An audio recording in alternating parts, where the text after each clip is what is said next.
এমনও কিন্তু হয়ে যেতে পারে। Then we can understand when information may be disclosed. আমরা জানতে পারবো ঠিক কখন আমরা কনফিডেন্সিয়াল ইনফরমেশন ডিসক্লোজ করতে পারবো কিনা। দেন আমরা আগের মতো স্যাম্পল সলভ করার চেষ্টা করব, ডিসকাস করব। আমরা ট্রাই করব আমরা এই চ্যাপ্টার থেকে কি জানলাম, কি শিখলাম, আমাদের কনসেপ্ট ক্লিয়ার হলো কিনা। দেখেন, প্রথমে যদি আমরা ইম্পর্টেন্সের কথা চিন্তা করি, accountants are required to keep client information confidential. তো ডেফিনেটলি আমরা যারা চার্টার্ড অ্যাকাউন্টেন্ট বা প্রফেশনাল অ্যাকাউন্টেন্ট, আমাদের ক্লায়েন্টের ইনফরমেশনটা কনফিডেন্সিয়াল রাখাটা দরকার। This is an important aspect of the trust between client and accountant. কারণ হচ্ছে এখানে একটা ট্রাস্ট কাজ করে ক্লায়েন্ট এবং অ্যাকাউন্টেন্টের মধ্যে। অ্যাকাউন্টেন্ট বলতে আমরা যারা চার্টার্ড অ্যাকাউন্টেন্ট বা চার্টার্ড অ্যাকাউন্টেন্ট ফার্মকে যারা রিপ্রেজেন্ট করবো, যারা ক্লায়েন্টের ইনফরমেশন নিয়ে কাজ করবো, হ্যান্ডেল করবো, তাদেরকে বোঝানো। Then accountants require access to information about their business that client would not want made public externally to the business. অর্থাৎ আমরা যখন অডিট করব আমাদের কাছে কোনো কিছুই কনফিডেন্সিয়াল না। আমাদেরকে ক্লায়েন্টের বুকস অফ অ্যাকাউন্টস, যত রকম বিজনেস অপারেশন, ফাইন্যান্সিয়াল, নন ফাইন্যান্সিয়াল, সব জায়গায় আমাদেরকে অ্যাক্সেস দিতে হবে, আমাদেরকে দেখার সুযোগ দিতে হবে, যেটা কিনা অডিটর ছাড়া অন্য কারো কাছে পাবলিকলি কখনো এক্সটার্নালি ডিসক্লোজ ক্লায়েন্ট করবে না বা করতে বাধ্য না। বাট অ্যাজ এ অডিটর আমাদের রাইট আছে সবকিছু দেখার। দেখেন, in practice this means that an accountant should not discuss client matters with anyone outside the farm of accountant. অর্থাৎ আমাদেরকে এখানে বলা হচ্ছে কি, আমরা ক্লায়েন্টের কোনো ম্যাটার আউটসাইড ফার্মের বাইরে কারোর সাথে আমরা ডিসকাস করব না। ইভেন ফার্মের মধ্যে ইরিলিভেন্ট যদি হয়, অন্য কারোর সাথে আমরা প্রয়োজন না হলে বা প্রফেশনাল সাপোর্ট না লাগলে আমরা অন্য কারোর সাথে ডিসকাস করবো না। এখন আপনি কোনো একটা অফিসে গিয়ে বা কোনো একটা কোম্পানিতে অডিট করে আসছেন, এখন দেখা যাচ্ছে আপনি অফিস শেষ করে লাইব্রেরি ওয়ার্ক করার জন্য বা গ্রুপ ডিসকাশন করার জন্য আপনার ফ্রেন্ডের সাথে একসাথে বসছেন। এখন আপনি যদি কোনো কারণে এখান থেকে কোনো একটা আপনার ক্লায়েন্টের কনফিডেন্সিয়াল ইনফরমেশন, ফাইন্যান্সিয়াল, নন ফাইন্যান্সিয়াল ইনফরমেশন এখানে আপনার ফ্রেন্ডের সাথে ডিসক্লোজ করেন। এখন ফর এক্সাম্পল আপনি কোন একটা লিস্টেড কোম্পানি অডিট করছেন। এখন লিস্টেড কোম্পানি কি করে, ফাইন্যান্সিয়াল স্টেটমেন্ট যখন কমপ্লিট হয়, যখন অডিটটা সম্পন্ন হয়, এরপরে তারা অ্যানুয়াল জেনারেল মিটিং করে, মিটিং এর মধ্যে কোম্পানির শেয়ার হোল্ডারদেরকে on the basis of the profit, ওই ফাইন্যান্সিয়াল স্টেটমেন্টে যে প্রফিট ডিসক্লোজ করবে বা যে প্রফিট থাকবে ওটার বেসিসে ডিভিডেন্ড ডিক্লেয়ার করবে। আর ডিভিডেন্ড যখন ডিক্লেয়ার করে তখন কি হবে, শেয়ার মার্কেটে যদি কোম্পানি শেয়ার হোল্ডাররা যা এক্সপেক্ট করছে, এক্সপেকটেশনের বাইরে আরো বেশি ডিভিডেন্ড ডিক্লেয়ার করে, তাহলে হুট করে শেয়ার মার্কেটে শেয়ারের দাম বেড়ে যাবে। আর দেখা যাচ্ছে যদি শেয়ার হোল্ডারদের যে এক্সপেকটেশন, যা আশা থাকে বা এক্সপেকটেশন থাকে, তার থেকে যদি কম ডিভিডেন্ড ডিক্লেয়ার করে, তাহলে ওই কোম্পানির শেয়ার হুট করে কমে যাবে। তবে ডিভিডেন্ড কত ডিক্লেয়ার করছে এটা যতক্ষণ না কোম্পানি বোর্ড মিটিং করে পাবলিকলি অ্যানাউন্স না করবে। অর্থাৎ লিস্টেড কোম্পানিকে ঢাকা স্টক এক্সচেঞ্জ যেমন চিটাগং স্টক এক্সচেঞ্জ বা বিসেককে প্রাইস সেন্সিটিভ ইনফরমেশন গুলো জানাতে হয়। যখন অডিট কমপ্লিট হয়, যখন বোর্ড মিটিং হয়, তখন তারা তথ্য জানাবে, এবছর আমাদের এত প্রফিট হলো, আমাদের বোর্ড মিটিং এ রিকমেন্ড করছে 20% ডিভিডেন্ড ডিক্লেয়ার করবে। এখন এই তথ্যগুলা বোর্ড মিটিং করে পাবলিকলি ডিসক্লোজ করার আগেই কিন্তু একজন অডিটর জেনে যাবে। কারণ অডিটর তার ফাইন্যান্সিয়ালস যখন দেখবে, তার ইনকাম স্টেটমেন্ট দেখবে, ব্যালেন্স শিট দেখবে, তাহলে এই বছর কত প্রফিট হলো অডিটর সাহেব সবার আগে জেনে যায়। এখন আমি একটা নাম করা কোম্পানি অডিট করে এসে লাইব্রেরিতে বসে বিকেলে আমার আরেকটা ফ্রেন্ড, সে আরেকটা ফার্মে আছে, তার সাথে আলাপ করতেছি, এই কোম্পানি তো এই বছর, গত বছর প্রফিট করছিল 50 কোটি, এই বছর 150 কোটি করছে, শুনলাম এবার নাকি ডিভিডেন্ড ডিক্লেয়ার করবে, গতবার 20% ছিল, 50% ডিক্লেয়ার করবে। এখন দেখা যাচ্ছে আপনি আপনার যে ফ্রেন্ডের সাথে ডিসকাস করছেন, ও এটা জানার সাথে সাথে ও শেয়ার ব্যবসা বুঝে, এটা শোনার সাথে সাথে ওই কোম্পানিতে সে শেয়ারে, তার কাছে কিছু টাকা পয়সা ছিল বা আত্মীয় স্বজন টাকা ছিল, বললো এরা প্রচুর প্রফিট। তাহলে কি মার্কেটে ইনফরমেশনটা লিক হয়ে গেল, আপনার এই কনফিডেন্সিয়াল ইনফরমেশনটা জেনে গেল, মার্কেটে একটা রিউমার ছড়াই গেল, সে হয়তো বা জানিয়ে দিল, তাহলে কি এই কোম্পানি ক্ষতিগ্রস্ত হবে একটা রিউমারের কারণে, এটা শেয়ার প্রাইসেস ফ্লাকচুয়েট করলো। তাহলে দেখেন, আমি যদি একটা কনফিডেন্সিয়াল ইনফরমেশন হ্যান্ডেল করার, যেটা আমার কাছে আছে অ্যাজ এ অডিটর, যেটা আমি জানি, এটা যদি আমি আউটসাইড কারোর সাথে আলাপ করি, তাহলে মার্কেটে ইনফরমেশনটা ডিসক্লোজ হয়ে গেলে এই কোম্পানির বা শেয়ার মার্কেট এবং আলটিমেটলি বাংলাদেশ স্টক এক্সচেঞ্জ আসে, এটা নিয়ে বড় একটা রিউমার হয়ে এই কোম্পানির বড় ধরনের ক্ষতি হতে পারে এবং দেশের অর্থনীতিরও ক্ষতি হতে পারে। দ্যাটস ওয়াই আমাকে বলা হচ্ছে আমি কোনো অডিট করার সময় যে কোনো কনফিডেন্সিয়াল ইনফরমেশন আমি ডিল করবো, হ্যান্ডেল করব, সেটা আমি আউটসাইড আমার টিমের বাইরে, ইভেন কোনো কোনো ক্ষেত্রে হয়তোবা আমি আমার ফার্ম থেকে যদি আমাকে এখানে ডেপ্লয় করা হয়েছে কোনো একটা প্রফেশনাল অ্যাডভাইসের জন্য, আমার ফার্ম লেভেলে আমি ডিসকাস করতে পারি, বাট আউটসাইড ফার্ম এটা কোনোভাবেই ডিসক্লোজ করা যাবে না। এটা আপনার কোড অফ কন্ডাক্টের জন্য এটা হবে, ভায়োলেশন হবে। আমরা যে আমাদের যে কোড অফ এথিক্স আছে, কোড অফ এথিক্সটা ভায়োলেশন হবে। It is appropriate to discuss client matters where necessary with other members of staff from the firm when they are professionally necessary, not merely gossip, যেটা আমরা আলাপ করলাম।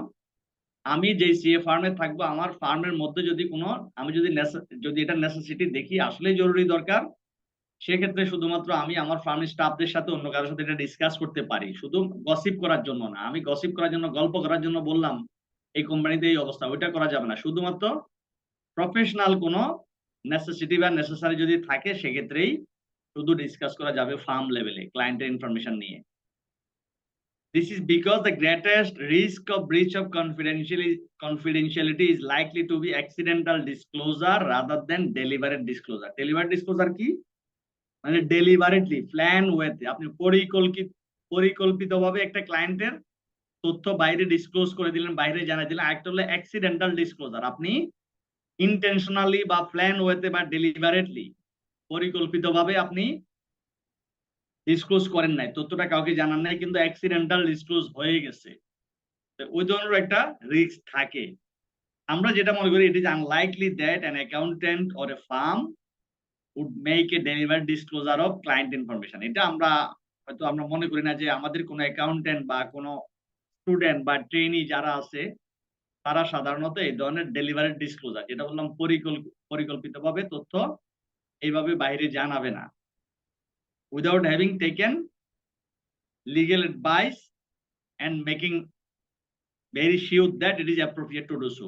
সে হয়তোবা আমি সাধারণত আমরা যখন যারা প্রফেশনাল থাকবো বা আমরা যারাই বলি না কেন, আমরা সাধারণত ডেলিভারেটলি বা পরিকল্পিতভাবে এই তথ্য ডিসক্লোজ করবো না যদি না আমরা লিগ্যাল অ্যাডভাইস না নেই। আমরা কোনো কোনো ক্ষেত্রে হয়তো আমার ডিসক্লোজ করা দরকার, সেক্ষেত্রে আমাকে হয়তো কোনো কোনো ক্ষেত্রে লিগ্যাল অ্যাডভাইস দরকার হতে পারে, বা আমার কোড বা আমার স্ট্যান্ডার্ড অ্যালাউ করলে আমি শুধুমাত্র করব।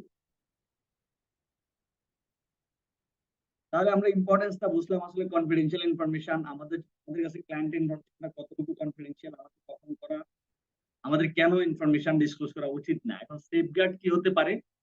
যেমন আমি বললাম অ্যাক্সিডেন্টাল ডিসক্লোজার হয়ে যেতে পারে। একটা আমি হয়তো ইন্টেনশনাল জানালাম না, কোনো কারণে ভুলে অ্যাক্সিডেন্টালি আমি কোনো একটা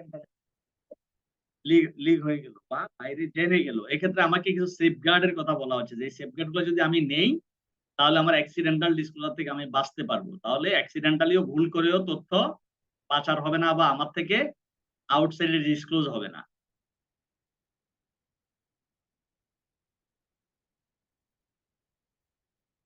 The following security procedures are probably wise to prevent accidental disclosure of information. So আমি যদি accidental disclosureটা রোধ করতে যাই, আমি যদি মনে করি যে না আমি ইনফরমেশনটা অ্যাক্সিডেন্টালি আমার এখান থেকে কোনোভাবে এটা লিক আউট হবে না, এখান থেকে বাইরে যাবে না বা পাচার হবে না, সেক্ষেত্রে আমি যদি এই ইনিশিয়েটিভ গুলা নেই তাহলে আমি এই ধরনের অ্যাক্সিডেন্টাল ডিসক্লোজার থেকে রক্ষা পাবো, বা এটাকে আমি সেফগার্ড বলছি। কি? Do not discuss client matters with any party outside of the accountancy farm.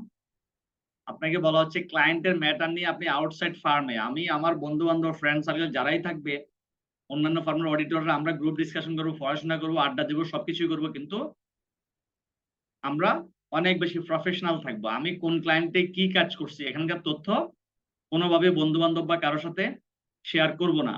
যেমন বলা হচ্ছে for example friends and family even in a general way. অর্থাৎ দেখা যাচ্ছে আমি অতিরিক্ত এক্সাইটেড হয়ে নতুন আমি অডিট করতে গিয়েছি খুব নাম করে একটা প্রতিষ্ঠানে, গভর্নমেন্ট ব্যাংকে গেলাম, আমি সোনালী ব্যাংকে, বেসিক ব্যাংকে, রূপালী ব্যাংকে, আমি ব্যাংকিং সম্পর্কে আমার ধারণাই ছিল না।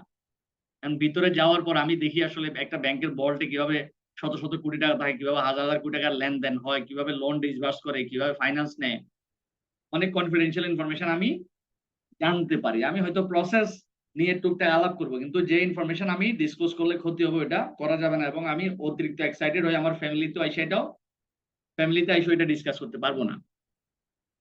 Do not discuss client matters with colleagues in a public place. এই যে পাবলিক প্লেসে আমি আমার কলিগ, আমরা দুজন একই টিমে অডিট করি, একই টিমের মেম্বার, একই প্রতিষ্ঠানে কাজ করি, বাট দুইজন আউটসাইডে এমন ভাবে গল্প করতেছি চা চা খাইতে খাইতে কোনো একটা চায়ের দোকানে, আরেকজন শুনে গেল। এই জন্য বলা হচ্ছে আপনি আপনার কলিগের সাথে, আপনার টিম মেম্বারদের সাথে পাবলিক প্লেসে ক্লায়েন্ট ম্যাটার নিয়ে আলাপ করবেন না। Do not leave audit files unattended, অর্থাৎ আপনি যখন অডিট করতে যাবেন, আপনার যে অডিট ফাইল থাকবে, আপনার যে ওয়ার্কিং পেপারস থাকবে, কাজ করার সময় আপনি ক্লায়েন্টের অনেক পেপারস, অনেক ডকুমেন্টস আপনি হ্যান্ডেল করবেন, ওই জিনিসগুলো অ্যাটেন্ডেড রাখবেন না। অর্থাৎ আপনি কোন একটা রুমে কেউ নাই, কোনো অ্যাটেন্ডেন্স নাই, কেউ নাই, আপনি খালি জায়গায় রেখে চলে গেলেন, এটাকে আনঅ্যাটেন্ডেড বলা হচ্ছে। At a client premises or anywhere, কোন ক্লায়েন্ট প্রিমিসেস হোক বা যে কোনো জায়গায় হোক, আমি অফিসের বাইরে গেল কোনো একটা জায়গায়, একটা চায়ের দোকান, আমি একটা অডিটের ফাইল রেখে এক দোকানে রেখে আরেক দোকানে চলে গেলাম, তো জিনিসটা কিন্তু আনঅ্যাটেন্ডেড থেকে গেল, অর্থাৎ এখানে কেউ নাই। Do not leave audit file in a cars or in a unsecured private residences. আপনি প্রাইভেট কারে করে যাচ্ছেন, অডিট শেষ করে কারের মধ্যে রেখে আপনি কোথাও চলে গেছেন, ওটাও করা যাবে না। এবং আপনি প্রাইভেট কোন রেসিডেন্সে আপনি রেখে দিলেন আনসিকিউরড জায়গায়, আপনি দেখা যাচ্ছে অডিটর, আপনি ঢাকায় থাকেন, কোন একটা মেসে থাকেন, এখন আপনি আইসা আপনার মেসে আপনাদের আরো অনেক লোকজন থাকে একসাথে, আপনি ওইখানে রাইখা আনসিকিউরড অবস্থা রেখে চলে গেলেন, যে কেউ রিভিউ করলো, যে কেউ দেখে এখান থেকে কনফিডেন্সিয়াল ইনফরমেশন নিয়ে তার মধ্যে ইউজ করলো, বা ওই প্রতিষ্ঠানের বা ওই ক্লায়েন্টের ক্ষতি হয়ে গেল যার কারণে। Do not remove working papers from the office unless strictly necessary.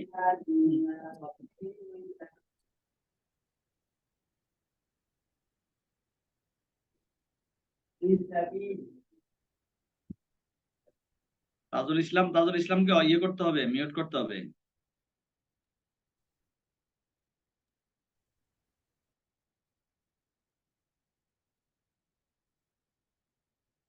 আপনার মিউট করে রাখেন না, যখন কথা বলার দরকার হয় তখন আনমিউট করবেন, পরীক্ষা নিরীক্ষা চালানোর দরকার নাই তো।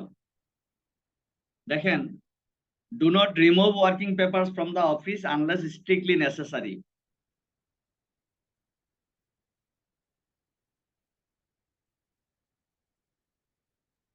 অর্থাৎ আপনাকে বলা হচ্ছে আপনি ওয়ার্কিং পেপার, এখন আপনি কোন একটা অডিটে গিয়ে কোন একটা প্রতিষ্ঠানে আপনি 15 ওয়ার্কিং ডেজ, 30 ওয়ার্কিং ডেজ, বা 1 মাস, 2 মাস, 3 মাস, 6 মাসও কাজ করতে পারবেন।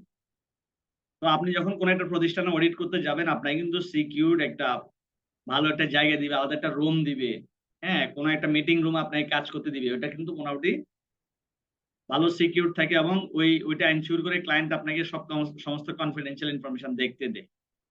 এটা বলা হচ্ছে বেটার আমি কাজ শেষ করে, অডিট শেষ করে ওয়ার্কিং ফাইলটা ওই ক্লায়েন্টের অফিসে রেখেই আমি সিকিউরিটি এনশিওর করে আমি আবার চলে আসবো, পরের দিন গিয়ে আমি আমার কাজ করবো। তো আমি যদি ওইখান থেকে ফাইল নিয়ে বাসায় চলে আসি তাহলে রিস্ক বেড়ে যায়। এই জন্য বলা হচ্ছে do not remove working paper from the office unless strictly necessary. যদি একবার স্ট্রিক্টলি নেসেসারি না হয়, দরকার না হয়, আপনি ওয়ার্কিং পেপার বাসায় আনার দরকার নেই, অফিসে আনার দরকার নেই, আপনার ক্লায়েন্টে থাকবে। প্রত্যেকদিন আপনি যখন ওখানে যাবেন, আপনার কোনো একটা ড্রয়ারে লক করা থাকবে বা টেবিলে থাকবে, খুব রেস্ট্রিক্টেড অবস্থা, আপনি গিয়ে ওপেন করে কাজ করবেন। হ্যাঁ, আপনি আপনার অফিসে হয়তো বা সিনিয়রদের সাথে, ম্যানেজারের সাথে, পার্টনারের সাথে বসার জন্য কখনো যদি আপনি খুব নেসেসারি মনে হয়, স্ট্রিক্টলি নেসেসারি মনে হয়, তাহলে আপনি অফিসে নিয়ে ওয়ার্কিং পেপার আপনি আপনার টিমের সাথে বা আপনি পার্টনারের সাথে কথা বলে রিভিউ করাইতে পারেন বা দেখতে পারেন। But unless strictly necessary, strictly দরকার না হলে ওয়ার্কিং পেপার নিয়ে কোথাও যাওয়ার দরকার নেই বা রিমুভ করার দরকার নেই। Do not work on electronic working paper on system that do not have the requisite protection. আপনি কোনো সময় ওয়ার্কিং পেপার হয়তো মেনটেন করছেন কিসে,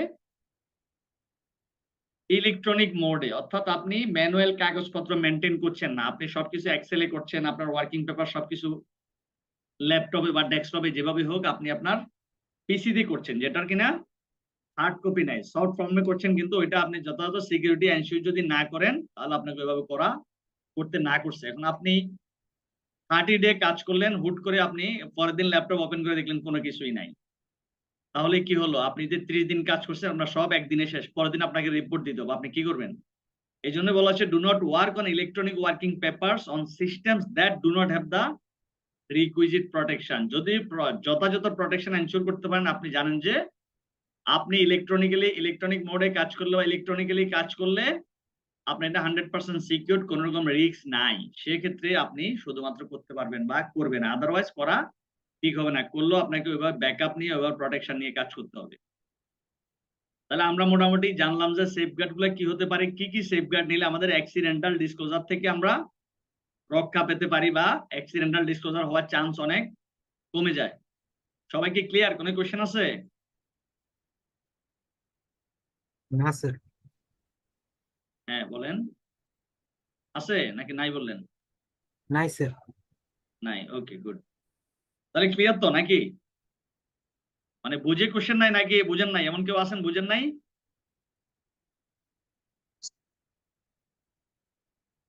স্যার আমার নেট প্রবলেমের জন্য একটু প্রবলেম হয়েছে স্যার, নেটের সমস্যা দিচ্ছে। আপনার নেটের সমস্যা নাকি আমার এখান থেকে শোনা যাচ্ছে না এমন কিছু? না স্যার, আমার এখান থেকেই প্রবলেম হয়েছে স্যার। এখন ঠিক আছে স্যার, যদি একটু বলেন। এখন ঠিক আছে। এখানে এখানে আর কিছু ইনস্ট্রাকশন দেয়া আছে, এই কাজগুলো যদি আপনি করেন তাহলে অ্যাক্সিডেন্টাল ডিসক্লোজার হয়তোবা হবে না। আমরা ইন্টেনশনালি হয়তোবা কনফিডেন্সিয়াল ইনফরমেশন ডিসক্লোজ করব না বাইরে। আমরা যখন আমরা অডিট করতে যাব কোন একটা প্রতিষ্ঠানে, আমরা আমাদের কাছে ওই প্রতিষ্ঠান তাদের সমস্ত কনফিডেন্সিয়াল ফাইন্যান্সিয়াল এবং নন ফাইন্যান্সিয়াল ইনফরমেশন আমাদেরকে হ্যান্ড ওভার করে অডিট করার জন্য। আমাদের অ্যাক্সেস সব জায়গায় আছে, আমরা যা দেখতে চাই ক্লায়েন্ট আমাদেরকে কোন রকম রেস্ট্রিকশন ইম্পোজ করতে পারবে না। প্রতিষ্ঠান বা ম্যানেজমেন্ট বলতে পারবে না তুমি এটা দেখতে পারবে এটা দেখতে পারবা না। আমাদের অডিটরদের জন্য কোন রকম রেস্ট্রিকশন নেই, আমরা যা ইচ্ছা সবই দেখতে পারবো। তার মানে কি, একটা প্রতিষ্ঠানের অনেক কনফিডেন্সিয়াল ইনফরমেশন থাকে যেটা কিনা বাইরে ডিসক্লোজ হয়ে গেলে অনেক সমস্যা হতে পারে। ইভেন কোন কোন ক্ষেত্রে কিছু বিজনেস ইনফরমেশন আছে যেটা কিনা ডিসক্লোজ হয়ে গেলে তার কম্পিটিটর সুবিধা নিয়ে নিবে। একজন কম্পিটিটর জানে না যে ওর ওইটার খরচ কত, ওইটার খরচ কত, ওই এইভাবে প্রাইসিংটা কিভাবে করে। একজনের মডেল যদি আরেকটা কম্পিটিটর জেনে যায় তাহলে তার বিজনেসে বড় ধরনের ক্ষতি হয়ে যাবে। এই জন্য আমাদের কাছে সব তথ্য আছে। এখন এখানে কোড এথিক্সে বলা হচ্ছে হয়তোবা আমি ইন্টেনশনালি ইচ্ছাকৃতভাবে বা ডেলিভারেটলি পরিকল্পিতভাবে আমি হয়তোবা কোনো ইনফরমেশন ডিসক্লোজ করবো না, কিন্তু ভুলেও আমার কিছু তথ্য ডিসক্লোজ হয়ে যেতে পারে। ওই ভুল যেন না হয় এই জন্য এখানে কিছু ইনস্ট্রাকশনের কথা বলা।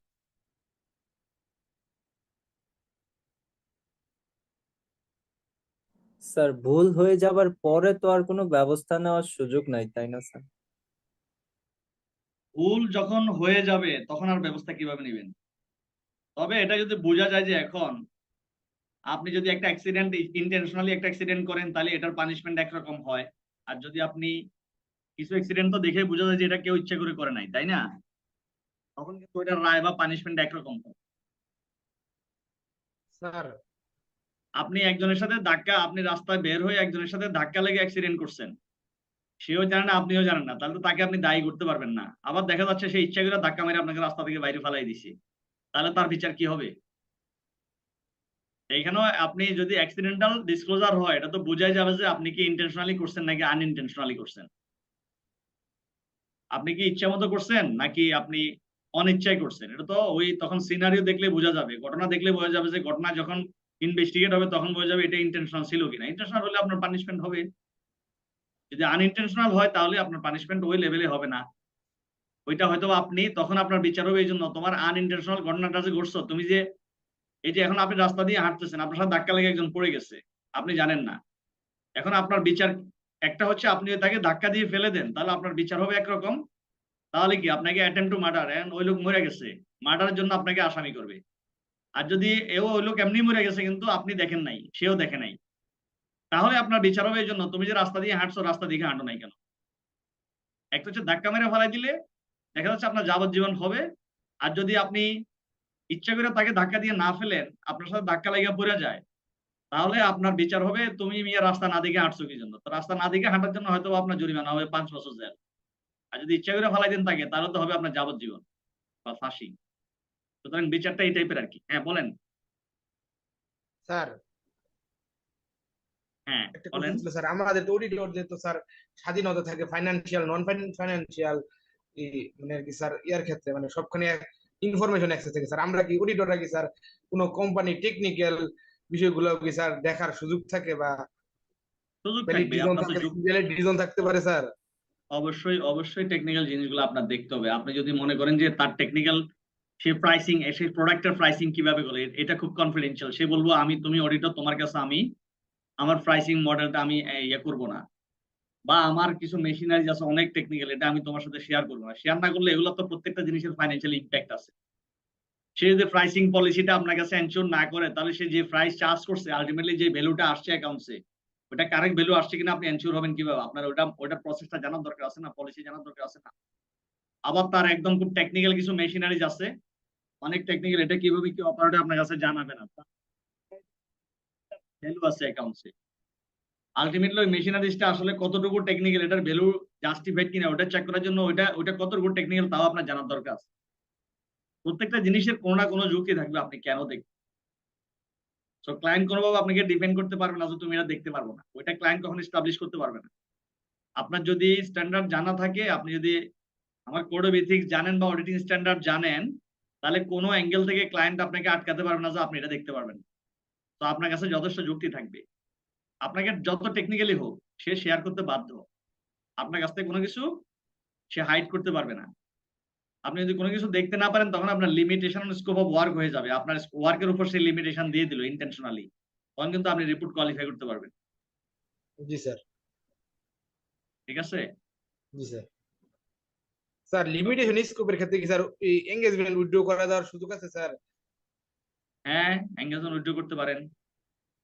আপনি যখন দেখবেন যে এখানে যে লেভেলের রিস্ক আছে, হ্যাঁ, রিস্কের লেভেলটা আপনি যখন দেখলেন যে মিনিমাইজ করতে পারছেন না কোনোভাবে, আপনার যে অডিট রিস্কটা আপনি অ্যানালাইসিস করে দেখছেন, রিস্কটা সমস্ত সেফগার্ড নিয়েও আপনি মিনিমাইজ করতে পারছেন না, আপনার অবজেক্টিভিটি কম্প্রোমাইজ হয়ে যাচ্ছে, আপনি বায়াস হয়ে যাচ্ছেন। তো এই রিস্কের জন্য চিন্তা করলে আপনি এঙ্গেজমেন্ট উইথড্র করতে পারবেন। আমরা এটা পড়ে আসছি না আগে?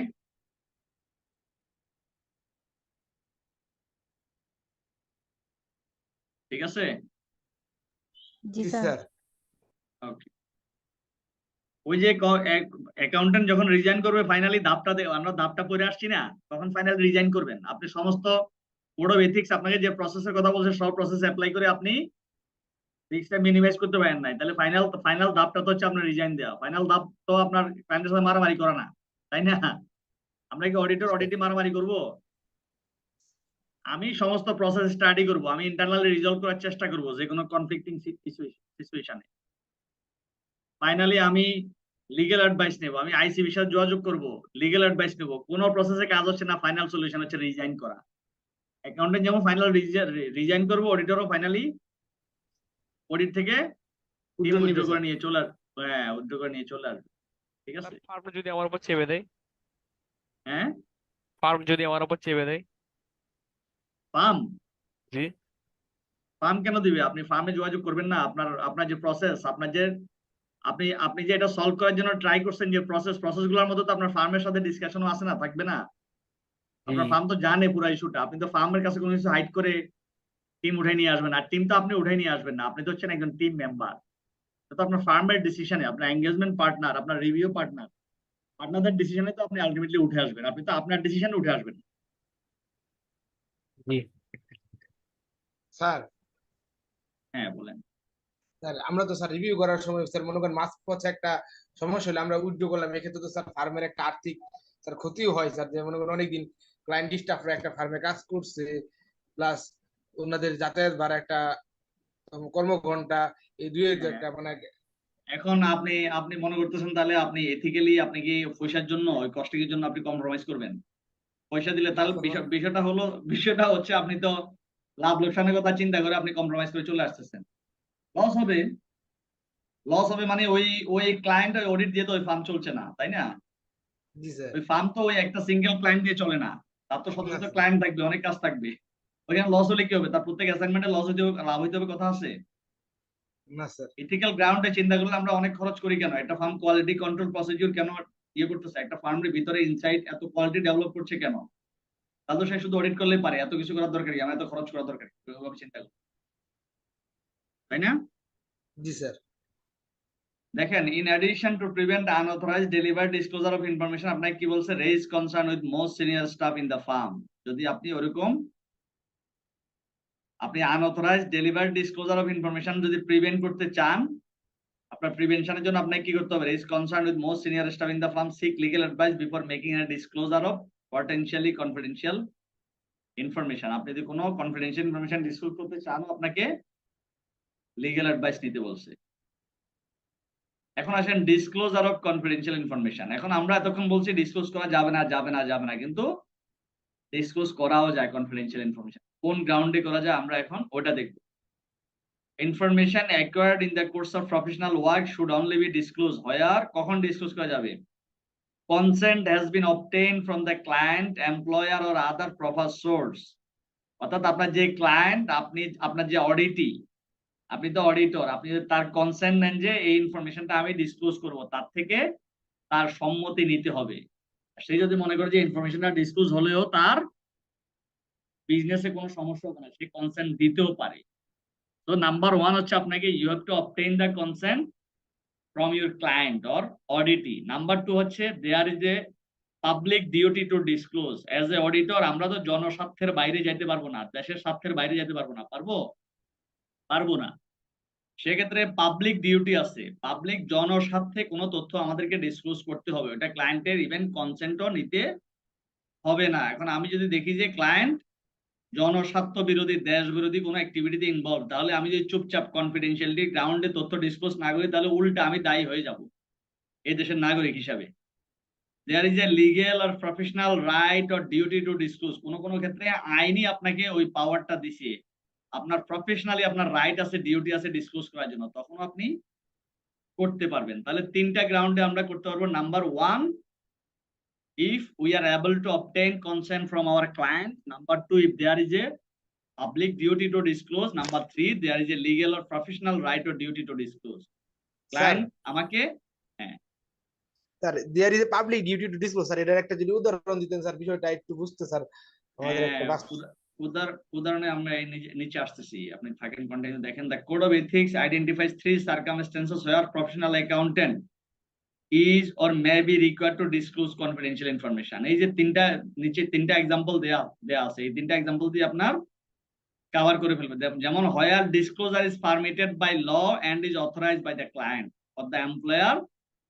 For example, where the auditor has uncovered a fraud and the client is in agreement that the matter should be referred to the police.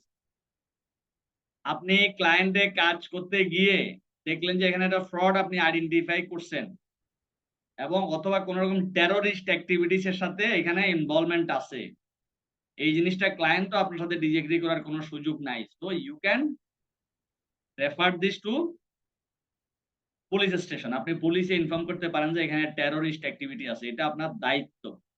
এখন দেখা যাচ্ছে কোন একটা প্রতিষ্ঠান টেরোরিস্ট অ্যাক্টিভিটিস কে ফাইন্যান্স করে, সেটা আপনি জানতে পারছেন, এটা তো জনস্বার্থ বিরোধী, তখন আপনাকে এটা পুলিশ স্টেশনে জানাইতে হবে। where disclosure is required by law, কোন সময় আইনই আপনাকে বলে দিছে আপনি কখন ডিসক্লোজ করবেন। আমরা যখন কোনো ব্যাংক বা non banking financial statement audit করতে যাই, আমাদের বাংলাদেশ ব্যাংকের গাইডলাইন আছে যে অডিটের সময় যদি তুমি এই ধরনের অনিয়ম দেখতে পাও, এটা ইমিডিয়েটলি অডিট চলাকালীন বাংলাদেশ ব্যাংকে জানাতে হবে। এরকম বাংলাদেশ ব্যাংকের একটা অপশন আছে, আমি জাস্ট একটা এক্সাম্পল দিলাম। এরকম যদি আমাকে কোনো না কোনো আইন এলাও করে, আইনগত আইনি যদি বলে দেন তুমি এই জিনিসটা ডিসক্লোজ করবার টাইমলি, তাহলে আমি ডিসক্লোজ করতে পারবো as per law. Where there is a professional duty or right to disclose, আমার প্রফেশনাল ডিউটি, আমার পেশারি এটা দায়িত্ব, আমার অধিকার আছে ডিসক্লোজ করার। when not prohibited by law, even যদি আইন এটাকে নিষিদ্ধ না করে, অর্থাৎ আইনগত কোনো বাধা নাই, কিন্তু it's my professional duty or right to disclose. An accountant may defend himself in a negligence claim. For example, the Code of Ethics states that a professional accountant may disclose confidential information to third parties if the disclosure can be justified in the public interest and is not contrary to law and regulations. আমি যদি মনে করি যে এটা disclose করলে এটা আমার public interest, আমি যে জিনিসটা জনস্বার্থে ডিসক্লোজ করছি, জিনিসটা কি জাস্টিফাইড হতে হবে। এখন আমি ইন্টেনশনালি কিছু একটা চিন্তা করে ক্লায়েন্টের তথ্য ডিসক্লোজ করে দিলাম, বললাম যে ভাই এটা আমি জনস্বার্থে করছি, তো কোনটা জনস্বার্থে করছি কোনটা জনস্বার্থে করে নাই, এটারও একটা জাস্টিফিকেশন দরকার আছে না? তো আমরা সেটা অবশ্যই করব, বা জাস্টিফিকেশন আমার থাকতে হবে। এখন প্রত্যেকটা জিনিসের তো লজিক আছে, যুক্তি আছে। লজিক বা যুক্তি তো বুঝবে, আমার রেগুলেটর বুঝবে, আমার ক্লায়েন্ট বুঝবে, সবাই বুঝবে, এখান থেকে কেউ পাগল থাকবে না। এখন আসেন পাবলিক ইন্টারেস্ট। বলা হচ্ছে যে difficult judgment are required by auditor as to whether public interest override the duty of confidentiality। এখন আপনি বলতেছেন একদিক দিয়ে আপনাকে কনফিডেন্সিয়ালিটি মেনটেন করতে হবে, আবার একদিক দিয়ে বলতেছেন জনস্বার্থে আপনি ডিসক্লোজ করতে পারবেন। এখন এই জন্যই বলা হচ্ছে অ্যাজ এ অডিটর আপনাকে ইউ হ্যাভ টু জাজ professionally, you are required to apply professional judgement. Difficult judgement আপনাকে অ্যাপ্লাই করতে হবে যে হ্যাঁ জনস্বার্থটা তাহলে এখানে কি কনফিডেন্সিয়ালিটির ঊর্ধ্বে কিনা, সেটা আপনাকে ডিফিকাল্টলি জাজ করতে হবে। আপনার প্রফেশনাল জাজমেন্টটা খাটাই, ওটা তো আপনাকে লাইন বাই লাইন বলে দিবে না কোনটা জনস্বার্থ। জনস্বার্থের জন্য আপনি কনফিডেন্সিয়ালিটির ঊর্ধ্বে গিয়ে আপনি ডিসকাস করতে পারবেন। সেক্ষেত্রে আপনাকে অ্যাজ এ প্রফেশনাল অ্যাকাউন্টেন্ট আপনাকে প্রফেশনালি জাজ করতে হবে। Usually the assurance provider should take legal advice on the matters. এখন আপনি আপনার জাজমেন্টে কাজ করছেন, আপনি আপনার টিমে কথা বলছেন, আপনি আপনার ফার্মে কথা বলছেন, আপনি আপনার পার্টনারের সাথে কথা বলছেন, সমস্ত অপিনিয়ন নিয়ে আপনার পক্ষে জাজমেন্ট ডিফিকাল্ট হয়ে গেছে, then you go for legal advice. আপনি তখন একজন লয়ারের কাছে যান, যে অ্যাডভাইস নেন, যে লিগ্যাল অ্যাডভাইস নেন যে আপনার এটা ডিসকাস করা যাবে কিনা আপনার পক্ষে। তো তাহলে ওয়ে ইজ দেয়ার, আমার জন্য কি ওয়েটা অবশ্যই আছে। আমাকে ডিফিকাল্ট জাজমেন্ট করতে হবে, আমি যদি if I fail to make the judgement then I can go for legal advice. এক্ষেত্রে আমাকে লিগ্যাল অ্যাডভাইস নেওয়ার কথা আমার কোড অফ এথিক্স বলছে। দেখেন, a professional accountant acquiring or receiving confidential information in the course of his or her professional work should neither use nor appear to use that information for his or her personal advantage or for advantage of a third party। তাহলে very simple কথা হচ্ছে, আমি আমার personal অ্যাডভান্টেজের জন্য অথবা third পার্টির অ্যাডভান্টেজের জন্য কোন রকম কনফিডেন্সিয়াল ইনফরমেশন ইউজ করতে পারবো না বা ডিসক্লোজ করতে পারবো না। এখন আমি কোন একটা প্রতিষ্ঠানে অডিট করি, এটা একটা লিস্টেড কোম্পানি, আমি এটার প্রফিট দেখছি যে গত বছর 100 কোটি ছিল, এবার 500 crore প্রফিট হয়ে গেছে, এবার 5 গুণ। এখন এই কোম্পানির শেয়ার ওপেন মার্কেটে বাই সেল হচ্ছে, আমি নিজে আমার ফ্যামিলি মিলে সবাই ইচ্ছা মতো শেয়ার কিনে রাখলাম, জানি যে এই বছর এই কোম্পানি অনেক বেশি প্রফিট ডিক্লেয়ার করবে, অনেক বেশি ডিভিডেন্ড দিবে। এবং আমি যদি এখন 15 টাকা করে শেয়ার কিনি, 20 দিন পরে এই শেয়ারের দাম হবে 50 টাকা করে, 20 দিন পর আমি বিক্রি করে দিলে প্রত্যেকটা শেয়ারে আমি যদি 1 লাখ শেয়ার পারচেস করি 15 টাকা করে, 15 লাখ টাকা দিয়ে, 20 দিন পরে এই 1 লাখ শেয়ার আমি 50 লাখ টাকা বিক্রি করতে পারবো। কারণ এজ এ অডিটর আমি জাজ করে ফেলছি, গতবার যেখানে 100 কোটি টাকা প্রফিট ছিল, এবার 500 কোটি টাকা প্রফিট হয়ে গেছে, 5 গুণ। গতবার থেকে কোম্পানির ডিভিডেন্ড এবার 5 টাইমস বেশি ডিভিডেন্ড দিবে। গতবার যেখানে 10% ডিভিডেন্ড ডিক্লেয়ার করছে, এবার কোম্পানি 50% ডিভিডেন্ড ডিক্লেয়ার করবে। ডিভিডেন্ড ডিক্লেয়ার করার ঘোষণার সাথে সাথেই এই শেয়ারের দাম 15 টাকা 50 টাকা হয়ে যাবে। তাহলে কি আমার 15 লাখ টাকা শেয়ারের দাম হয়ে গেছে 50 লাখ টাকা।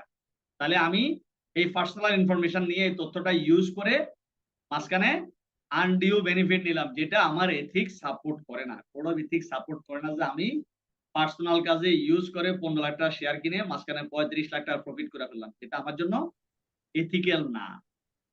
স্যার আমার এটা নিয়ে একটু কথা বলার ছিল স্যার। মানে ব্যাপারটা হচ্ছে যে এটা কি করে না, অনেক কনসালটেন্সি ফার্মও কিন্তু স্যার এই জিনিসটা মানে তাদের ওই যা ব্রোকারেজ হাউস আছে এদের সাথে কিন্তু শেয়ার করে। বাংলাদেশের শেয়ার মার্কেটটা তো পুরো গ্যাম্বলিং এর উপরে বা এই ধরনের ইললিগাল এখন অ্যাক্টিভিটিস এর করলে উপরে আপনি কি টিকে করবেন আছে। ভাই? এখন আপনাকে তো আমি এথিক্স পড়াচ্ছি এই জন্য, আপনি যাতে না করেন। এটা তো করে, আমার তো অনেক প্র্যাকটিস স্যার, আছে এবং আমার আইনও আছে, যদি এথিক্সও আছে। বল না, নৈতিক অবক্ষয়, সমাজে যখন হ্যাঁ, অবক্ষয় যদি হয়ে স্যার যায়, এখন এমন আপনি হয় কি যে করবেন? আমি নিজে কিনছি তাইলে কি হবে?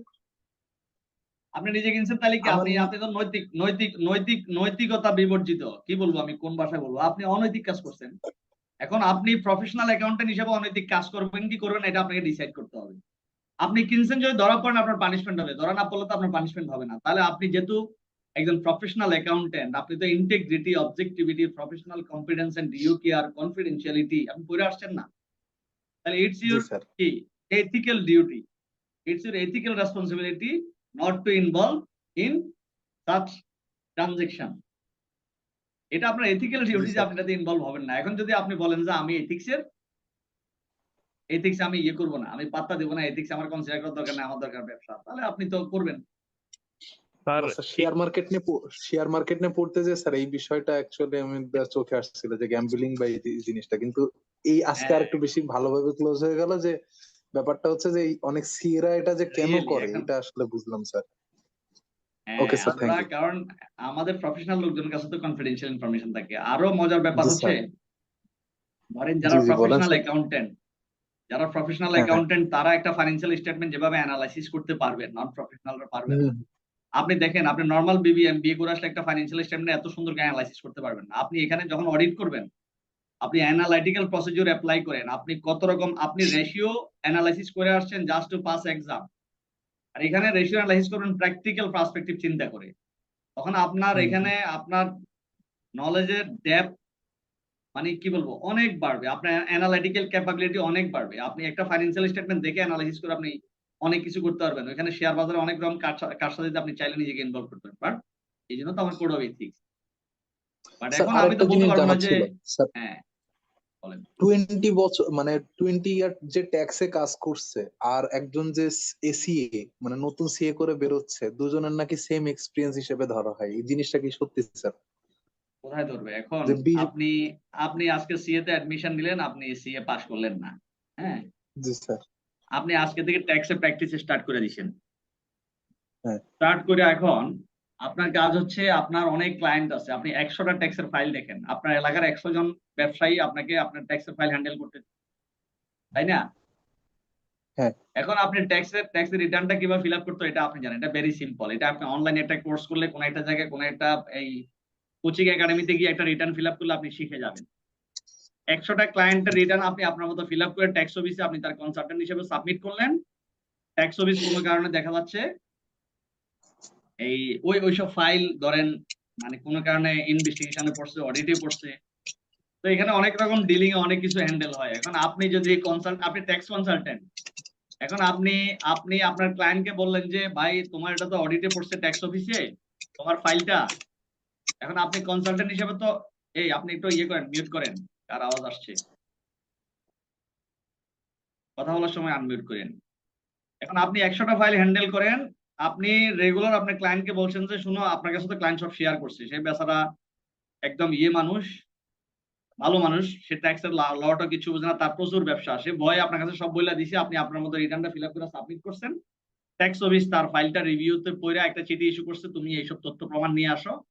এখন আপনি তো কনসালটেন্ট, আপনি তো ট্যাক্সের টুকটাক কিছু জানেন, ট্যাক্স অফিস হ্যান্ডেল করেন, আপনি বললেন যে আপনার ক্লায়েন্টকে বললেন যে 5 লাখ টাকা দেন, না হলে ট্যাক্স অফিস আপনাকে ধরবে। এখন সে চিন্তা করছে সে তো 50 লাখ টাকা প্রফিট করছে, 5 লাখ টাকা দিতে সমস্যা, আপনাকে 5 লাখ টাকা দিয়ে দিল, 5 লাখ টাকা মাঝখানে পুরো আপনি মেরে দিলেন ট্যাক্স অফিসের দোহাই দিয়ে। এরকম আপনি 100 ক্লায়েন্ট থেকে বছরে যদি এক একটা থেকে 4 লাখ 5 লাখ করে করে নেন, আপনি একটা এখানে অনৈতিক কাজ করলেন। এখন এসব করে করে 20 বছর আপনি অনেক টাকা পয়সার মালিক হয়ে গেছেন, এলাকায় সবাই জানে আপনি বিরাট একজন ট্যাক্স এক্সপার্ট, ট্যাক্সে অনেক কিছু জানেন, আসলে আপনি তেমন কিছুই জানেন না।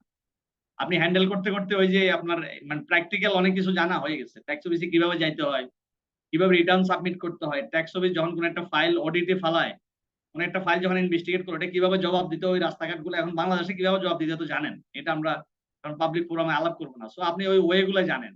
এখানে খরচ হচ্ছে 50,000, আপনি ক্লায়েন্ট থেকে দিচ্ছেন 5 লাখ, এসব করে করে আপনি অনেক টাকার মালিক হয়ে গেছে। কিন্তু আপনি আসলে ট্যাক্স লর কিচ্ছুই জানেন না। আপনি যতক্ষণ না সিএ পাস করবেন না, যতক্ষণ না আপনি ট্যাক্সের উপর সার্টিফিকেট লেভেলের ট্যাক্স পাস করবেন না, প্রফেশনাল লেভেলের ট্যাক্স পাস করবেন না, ততক্ষণ ট্যাক্স ম্যানুয়ালের যতগুলা সেকশন আছে 100% সব সেকশন নিয়ে আপনার ধারণা হবে না। আপনি যদি ল পাস না করেন, আপনি লয়ার না হন, আপনি তাহলে কোম্পানি আপনি কি রিলিভেন্ট ল গুলো আপনি জানবেন? আপনি যদি লর স্টুডেন্ট হয়ে জাস্ট পড়াশোনা ছেড়ে দিয়ে আপনি লয়ার না হয়ে আপনি লর কাজ করতেছেন, কোন এক জায়গায় আপনি উকিল পেশকারের সাথে কাজ করেন, দেখা যায় আপনার পাওয়ার উকিলের থেকেও বেশি। এখন আপনি এমবিবিএস পাস না করে একটা ফার্মেসিতে বসে আপনি অ্যান্টিবায়োটিক দিতে দিতে আপনার ভালোই একটা ইয়ে হয়ে গেছে। এখন একটা ফার্মেসিতে আপনি 30 বছর ধরে করেন, মানে ওষুধ দিতে দিতে আপনি জানেন একটু বেশি জ্বর উঠলে কোনটা দিতে হয়। এরপরে আপনি বললেন যে আমি তো ডাক্তার থেকে বেশি জানি। এখন যদি কেউ একজন 20 বছর প্র্যাকটিস করে এসে যদি বলে যে আমি তো একজন সিএফসি থেকে বেশি জানি, বেশি জানে, আপনি যখন তাকে ল পয়েন্টে জিজ্ঞেস করবেন, কোন একটা স্পেসিফিক সেকশন নিয়ে জিজ্ঞেস করবেন, প্র্যাকটিক্যাল কোনো সিরিয়াস ইস্যু নিয়ে তার সাথে যখন অপিনিয়ন নিতে যাবেন, প্রথমত সে আপনাকে তো ফর্মাল কোনো অপিনিয়নই দিতে পারবে না, তার ওই কোয়ালিফিকেশন নাই। সে যে কোনো একটা প্যাডে আপনাকে অপিনিয়ন দিবে, তার কোয়ালিফিকেশন কি? কোয়ালিফিকেশন হচ্ছে সে 20 বছর প্র্যাকটিস করে, তার কোনো সার্টিফিকেট নাই, কোনো লাইসেন্স নাই। আর আপনার একটা কোয়ালিফিকেশন আছে, আপনি আপনার চার্টার্ড অ্যাকাউন্টেন্ট আপনার ফ্রেন্ড আপনি একটা অপিনিয়ন দিতে পারেন, কারণ আপনার রিলিভেন্ট ট্যাক্স ল আপনার জানা আছে, আপনার পড়া আছে। এখন সে কিভাবে আপনার সাথে এখানে কম্পিট করবে? বা এটা তো ইয়ে না, কি বলে, কম্পারেবল না। একজন একজন প্রফেশনাল ডিগ্রিওয়ালা পার্সন, আরেকজন হচ্ছে তার কোনো ডিগ্রি নাই, সে প্র্যাকটিক্যালি হ্যান্ডেল করতে করতে অনেক কিছু জানে। সে যদি বলে যে আপনাকে এটা আমি এখান থেকে বেশি জানি বা আমার এক্সপিরিয়েন্স বেশি, এক্সপিরিয়েন্স তো এখানে ইস্যু না, তাই না? জি স্যার, বুঝছি স্যার। Thank you sir. বুঝছেন? আসসালামু জি আলাইকুম স্যার, স্যার। বুঝছি। স্যার একটা কোশ্চেন ছিল। হ্যালো স্যার, হ্যাঁ একটা হ্যাঁ হ্যাঁ, কোশ্চেন। শুনতে পাচ্ছি, বলেন। স্যার এখন যদি একটা চার্টার্ড অ্যাকাউন্টেন্ট যদি কোড অফ এথিক্স যদি ব্রেক করে, এখন যদি ধরা পড়ে, ওনার বিচারটা কে করবে? আইএফএসসি নাকি আইইএসবিএ নাকি আইসিএবি? হ্যাঁ, আপনি চার্টার্ড অ্যাকাউন্টেন্ট হন, যাই কিছু হন, আপনি তো এই দেশের একজন নাগরিক। জি স্যার। এই দেশের একজন নাগরিক যত অপরাধ করে তার যে বিচার হবে, অন্যান্য বাকি 18 কোটি মানুষের যে বিচার হয়, আপনার সেম বিচার হবে। ইন এডিশন, আপনি যেহেতু আইসিএবির মেম্বার, তাহলে আইসিএবির একটা বাইলজ আছে, ওখানে ডিসিপ্লিনারি অ্যাকশন নেওয়া যায় একজন প্রফেশনাল মিসকন্ডাক্টের জন্য। এই প্রফেশনের ডিসক্রেডিট হয়, প্রফেশনাল মিসকন্ডাক্ট এমন কিছু হইলে আইসিএবি আপনার বিরুদ্ধে পানিশমেন্ট নিতে পারবে। কি, আইসিএবি তো আর কোর্ট না, কোর্ট সে আপনার সার্টিফিকেট আপনাকে 10 বছরের জন্য নিষিদ্ধ করতে পারবে। তো প্রফেশনাল মিসকন্ডাক্ট থাকলে আইসিবি ডিসিপ্লিনারি অ্যাকশন নিতে পারবে। আর আদারওয়াইজ আপনি যদি ওই যে অন্য ফৌজদারি অপরাধ করেন, অন্য নাগরিকের মতো আপনার সেম বিচার হবে।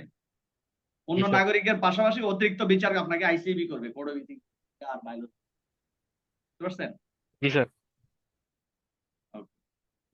আচ্ছা স্যার, যদি আমি চাচ্ছি কোড অফ এথিক্স মানতে, কিন্তু ধরেন আমার ফার্ম থেকে আমাকে বাধ্য করতেছে, সেই ক্ষেত্রে আমি কি আইসিবি শরণাপন্ন হব? আপনাকে আপনার ফার্ম বাধ্য করবে না করার। যদি করেন আপনি আলটিমেটলি অবশ্যই আপনি ফার্ম লেগেলে, আমরা যে কনফ্লিক্ট সলভ করবো কিভাবে, আমরা পড়ে আসছি না, যদি আমরা কোন রকম, এটা তো একদম কনফ্লিক্ট, তাই না? ফার্মের সাথে আপনি এটা করতে চাচ্ছেন না, ফার্ম আপনাকে জি করতে স্যার। বলছে, জি this is sir. One type of conflict. Ethical গ্রাউন্ডে এটা আপনি বলছেন যে ভাই আমি খুব এথিক্যাল, আপনার ফার্ম রুল আমি করবো না। আপনি আগে ফার্ম লেভেলে ট্রাই করবেন, বুঝাবেন, হয়তো আপনার ফার্মে যে আপনাকে এটা করার জন্য বলতেছে তার হয়তো বা কোড অফ এথিক্স সম্পর্কে ভালো ধারণা নাও থাকতে পারে। আপনার ফার্মের পার্টনার, এখন ওই ভদ্রলোক সিএ কোয়ালিফাই করছে আরো 30 বছর আগে, স্বাধীনতার আগে, সে কোড অফ এথিক্স কি জি আছে স্যার। কি আছে না আছে সে এখন 12 মহিন। কোনো কারণে আপনাকে বলছে এটা করো, এখন আপনাকে কি করতে হবে? আপনাকে গিয়ে বোঝাতে হবে যে আমরা পার্টনার, ম্যানেজার, সিএ, ফার্মের রিলেটেড যারাই আছে প্রত্যেকে কিন্তু under this code of ethics. এই কোড অফ এথিক্স আমাদের প্রত্যেককে মানতে হবে। আপনি বুঝায় শেষ করবেন, আপনি যখন দেখছেন যে সে বুঝে গেছে, বুঝে যাওয়ার পরে ইন্টেনশনালি সে মানতেছেন, তারপরে যাবেন আইসি। আমি জি একটা স্যার, এক্সাম্পল থ্যাংক ইউ। দিলাম না, আমরা একটা ইস্যু হলে কি করি, ফ্যামিলি লেভেলে ট্রাই করি না সলভ করার। জি ইন স্যার। হাউস চেষ্টা এরপর করতে আমরা হবে আগে। বাইরের কারো কাছে যাব, বাইরের কোনো কিছু দিয়ে না হলে এরপর আমরা লয়ারের কাছে যাব। জি sir, thank you. An example of particular circumstances are on a change in employment, professional accountants are entitled to use experience gained in their previous position, but not confidential information acquired there. এখন কিছু exception আছে। এখন আপনি যেটা বললেন farm থেকে বলছে, এখানে দেখেন আপনি একজন প্রফেশনাল অ্যাকাউন্টেন্ট, আপনি তো সবাই তো আমরা ফার্মে কাজ করবো, ফার্মে চাকরি করবো, এটা নট নেসেসারি। আমরা কেউ বাইরেও চাকরি করবো। এখন আমি চাকরি করছি ইলেকট্রোমার্ট লিমিটেডে, ওরা হচ্ছে কনকা ফ্রিজ, কনকা টিভি, ধরেন গ্রি এসি, হ্যাঁ, এগুলা বানায়। এখন এদের আমি অনেক কনফিডেন্সিয়াল অনেক কিছুই জানি। এখানে 4-5 বছর আমি সিএফও থাকার পরে আমাকে ওয়ালটন থেকে অফার করছে, এখানে আমি পাইতাম মান্থলি 5 লাখ টাকা স্যালারি, আমাকে 7 লাখ 8 লাখ বা এখানে আরো বেটার ওয়ার্ক এনভায়রনমেন্ট সবকিছু কনসিডার করে আমি আমার প্রফেশনাল গ্রোথের কথা চিন্তা করে আমি ওয়ালটনে জয়েন করলাম। তাহলে সেক্ষেত্রে আমি কি করবো? কনকার সব কনফিডেন্সিয়াল ইনফরমেশন কি ওয়ালটনকে শেয়ার করবো? কি কিন্তু করবো? স্যার, অবশ্যই করবেন না, কিন্তু ওয়ালটন তো সেই ইন্টেনশনে আপনাকে ডাকতেছে। এখন আপনাকে তো সবসময় এথিক্স এর কথা চিন্তা করতে হবে, এই জন্য বলা হচ্ছে on a change in employment. হ্যাঁ, এখন বিজনেসম্যান যারা আছে তাদেরও এথিক্স আছে, কিন্তু বিজনেস এথিক্সও আছে, বুঝছেন? জি স্যার। এখন সে তো আপনাকে ফর্মালি ভাবে বলতেছে না তোমাকে আমি ওটার জন্য, হ্যাঁ, কোনো এক্সপিরিয়েন্স আপনি কাজে লাগাতে পারবেন, এটাই এখানে বলা হচ্ছে। On a change in employment, professional accountants are entitled to use experience gained in their previous position. এখন আপনি প্রিভিয়াস পজিশনে যে এক্সপিরিয়েন্স গেইন করছেন ওটা আপনি ইউজ করতে পারবেন। এখন আপনি আজকে ক্লাসে যেটা শিখতেছেন আপনি অন্য জায়গায় ইউজ করবেন না, অডিট জি করার স্যার, সময় কাজে জি লাগাবেন না।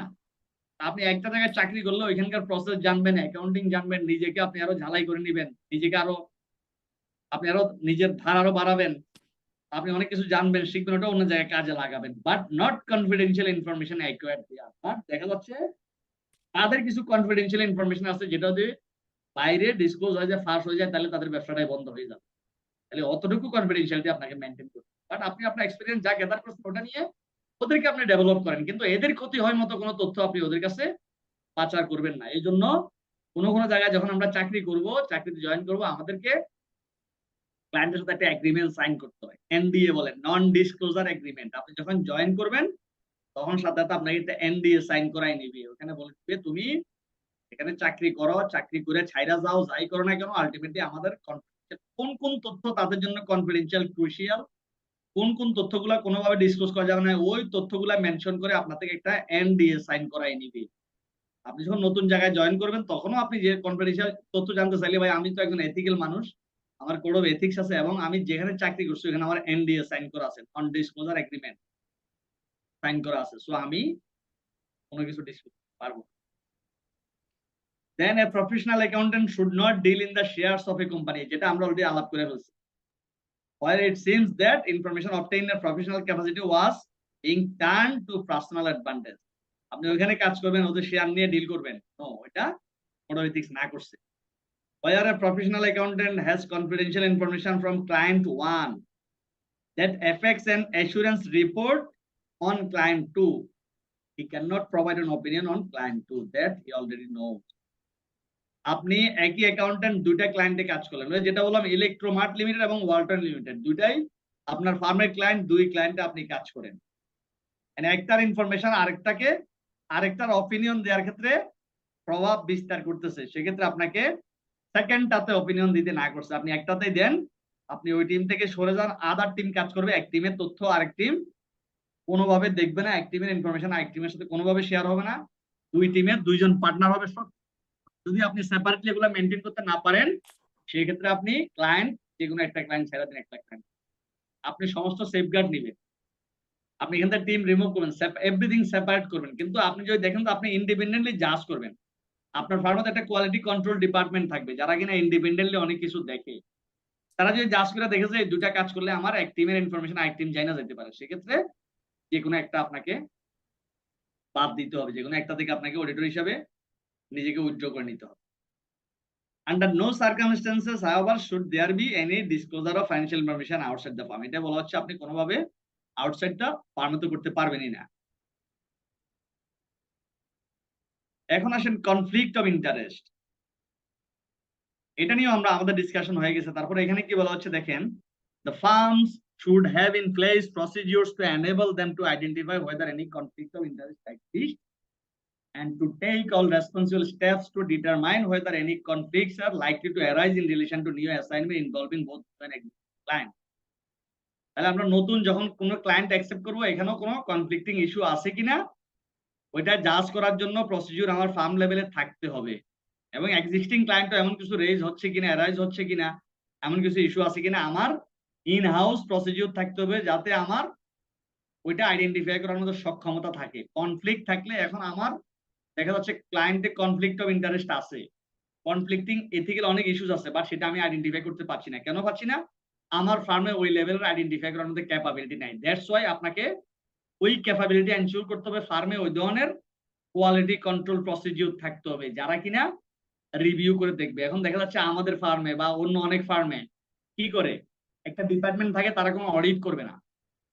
আমাদের একটা কোয়ালিটি কন্ট্রোল ডিপার্টমেন্ট আছে বা অনেক ফার্মে কোয়ালিটি কন্ট্রোল ডিপার্টমেন্ট থাকে, ওইখানে দেখা যাচ্ছে একজন চার্টার অ্যাকাউন্টেন্ট, সেখানে সে ম্যানেজার ডিরেক্টর হিসেবে থাকে, তার আন্ডারে 4-5 জন আরো টিম মেম্বার থাকে, তারা শুধু কোয়ালিটি কন্ট্রোল নিয়ে কাজ করে। যেই টিমটা যেখানে কাজ করছে এখানে কোনো কনফ্লিক্টিং ইস্যু আছে কিনা, এখানে কোনো কিছু কম্প্রোমাইজ করে আসতেছে কিনা, তারা শুধু এসব রিভিউ করবে। তারা দেখবে যে স্ট্যান্ডার্ড ওয়াইজ, ফার্মের পলিসি ওয়াইজ টিমটা ঠিকঠাক মতো কাজ করছে কিনা। কাজ করে যখন আসবে ওই ওয়ার্কিং পেপার, ওই ফাইল তারা রিভিউ করে দেখবে, চেক করে দেখবে ইন্টেনশনালি কোনো কিছু অ্যাভয়েড করে আসছে কিনা এই টিম, এটা ইন্ডিপেন্ডেন্টলি জাজ করবে তারা।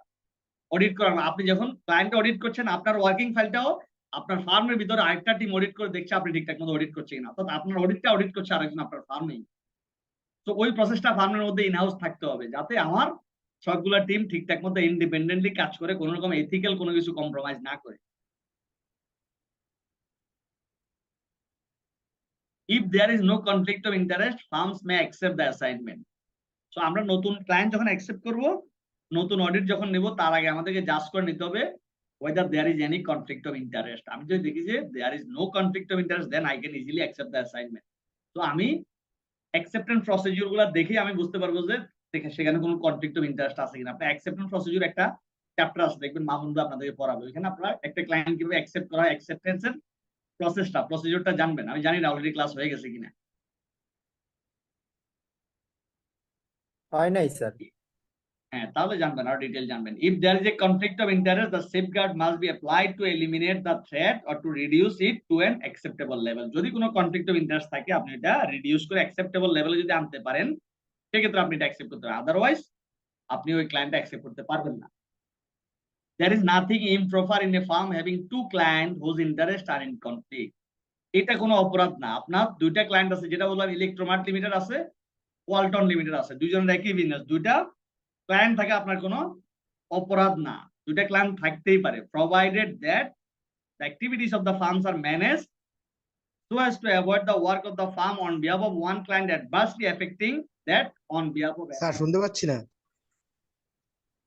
এখন শোনা যাচ্ছে? স্যার শোনা যাচ্ছে শোনা আপনার যাচ্ছে? কথা। ভাইয়ার প্রবলেম জি মনে হয়। স্যার, শুনতে পাচ্ছেন? স্যার আপনাকে শোনা যাচ্ছে।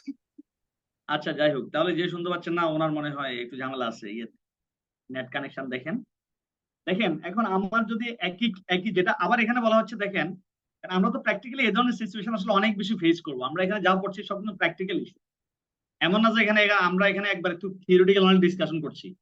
আমাদের এগুলো এক্সামের জন্য ইম্পর্টেন্ট, এটা কোড অফ এথিক্সে আছে, বাট আপনারা যখন কোনো একটা ফার্মে জয়েন করবেন, মোস্টলি তো আপনারা এখন ফার্মের বাইরে, আপনার কিন্তু প্র্যাকটিক্যাল ইস্যুগুলো আপনাদের জন্য খুবই রিলিভেন্ট। প্রত্যেকটা জিনিস, এভরি লাইন, এখানে প্রত্যেকটা টপিক আপনাদের জন্য এত বেশি রিলিভেন্ট, এটার প্র্যাকটিক্যাল আপনি একবার 100% অ্যাপ্লাই করতে পারবেন, 100% এসব পাবেন। আপনি যখন কোনো অডিট করবেন 100% আপনার মাথায় এসব ঘুরবে। আপনি আজকে বিবিএ করছেন, এমবিএ করছেন, একাডেমিক যা পড়াশোনা করছেন, ওটা হয়তো আপনি প্র্যাকটিক্যালি কোনো কিছু এটার ইমপ্লিকেশনটা দেখেন না, এটার ইম্প্যাক্টটা দেখেন না। বাট এখানে আপনি যা পড়বেন অডিট অ্যাসুরেন্সে, everything you can apply in your assignment. আপনি যখন অডিটে যাবেন, ইন ইউর অডিট আপনি এভরি লাইন সবকিছু আপনি অ্যাপ্লাই করবেন, প্রত্যেকটা সিচুয়েশন আপনি ফেস করবেন। দেখেন এখানে বলা হচ্ছে ওই ধরনের দুটো ক্লায়েন্ট একসাথে থাকা ইমপ্রপার না, বা এটা কোনো অপরাধ না, এটা কোনো অন্যায় না। আপনার দুইটা ক্লায়েন্ট একসাথে থাকতেই পারে, বাট আপনাকে ওইটা এনশিওর করতে হবে যে একটা ক্লায়েন্ট দ্বারা একটা ক্লায়েন্টের কোনো কিছু অ্যাডভার্সলি যাতে এফেক্টেড না হয়, যেটা আমরা অলরেডি আলাপ করছি। where a conflict cannot be managed even with safeguard. এখন আমার দুইটা ক্লায়েন্ট আছে, এখানে কিছু কনফ্লিক্টিং ইস্যু আছে, আমি সেফগার্ড নিয়ে ওটা ম্যানেজ করতে পারি নাই, then the firm should not act, এটা বলে আসছি। সেক্ষেত্রে আমার দুইটা একই নেচারের বিজনেস আছে, এখন একজনের কাজ করলে একজনের ক্ষতি হয়, এবং এখন আমি সেফগার্ড নিয়ে ওটাকে ম্যানেজ করে রিস্কটা মিনিমাইজ করতে পারছি না।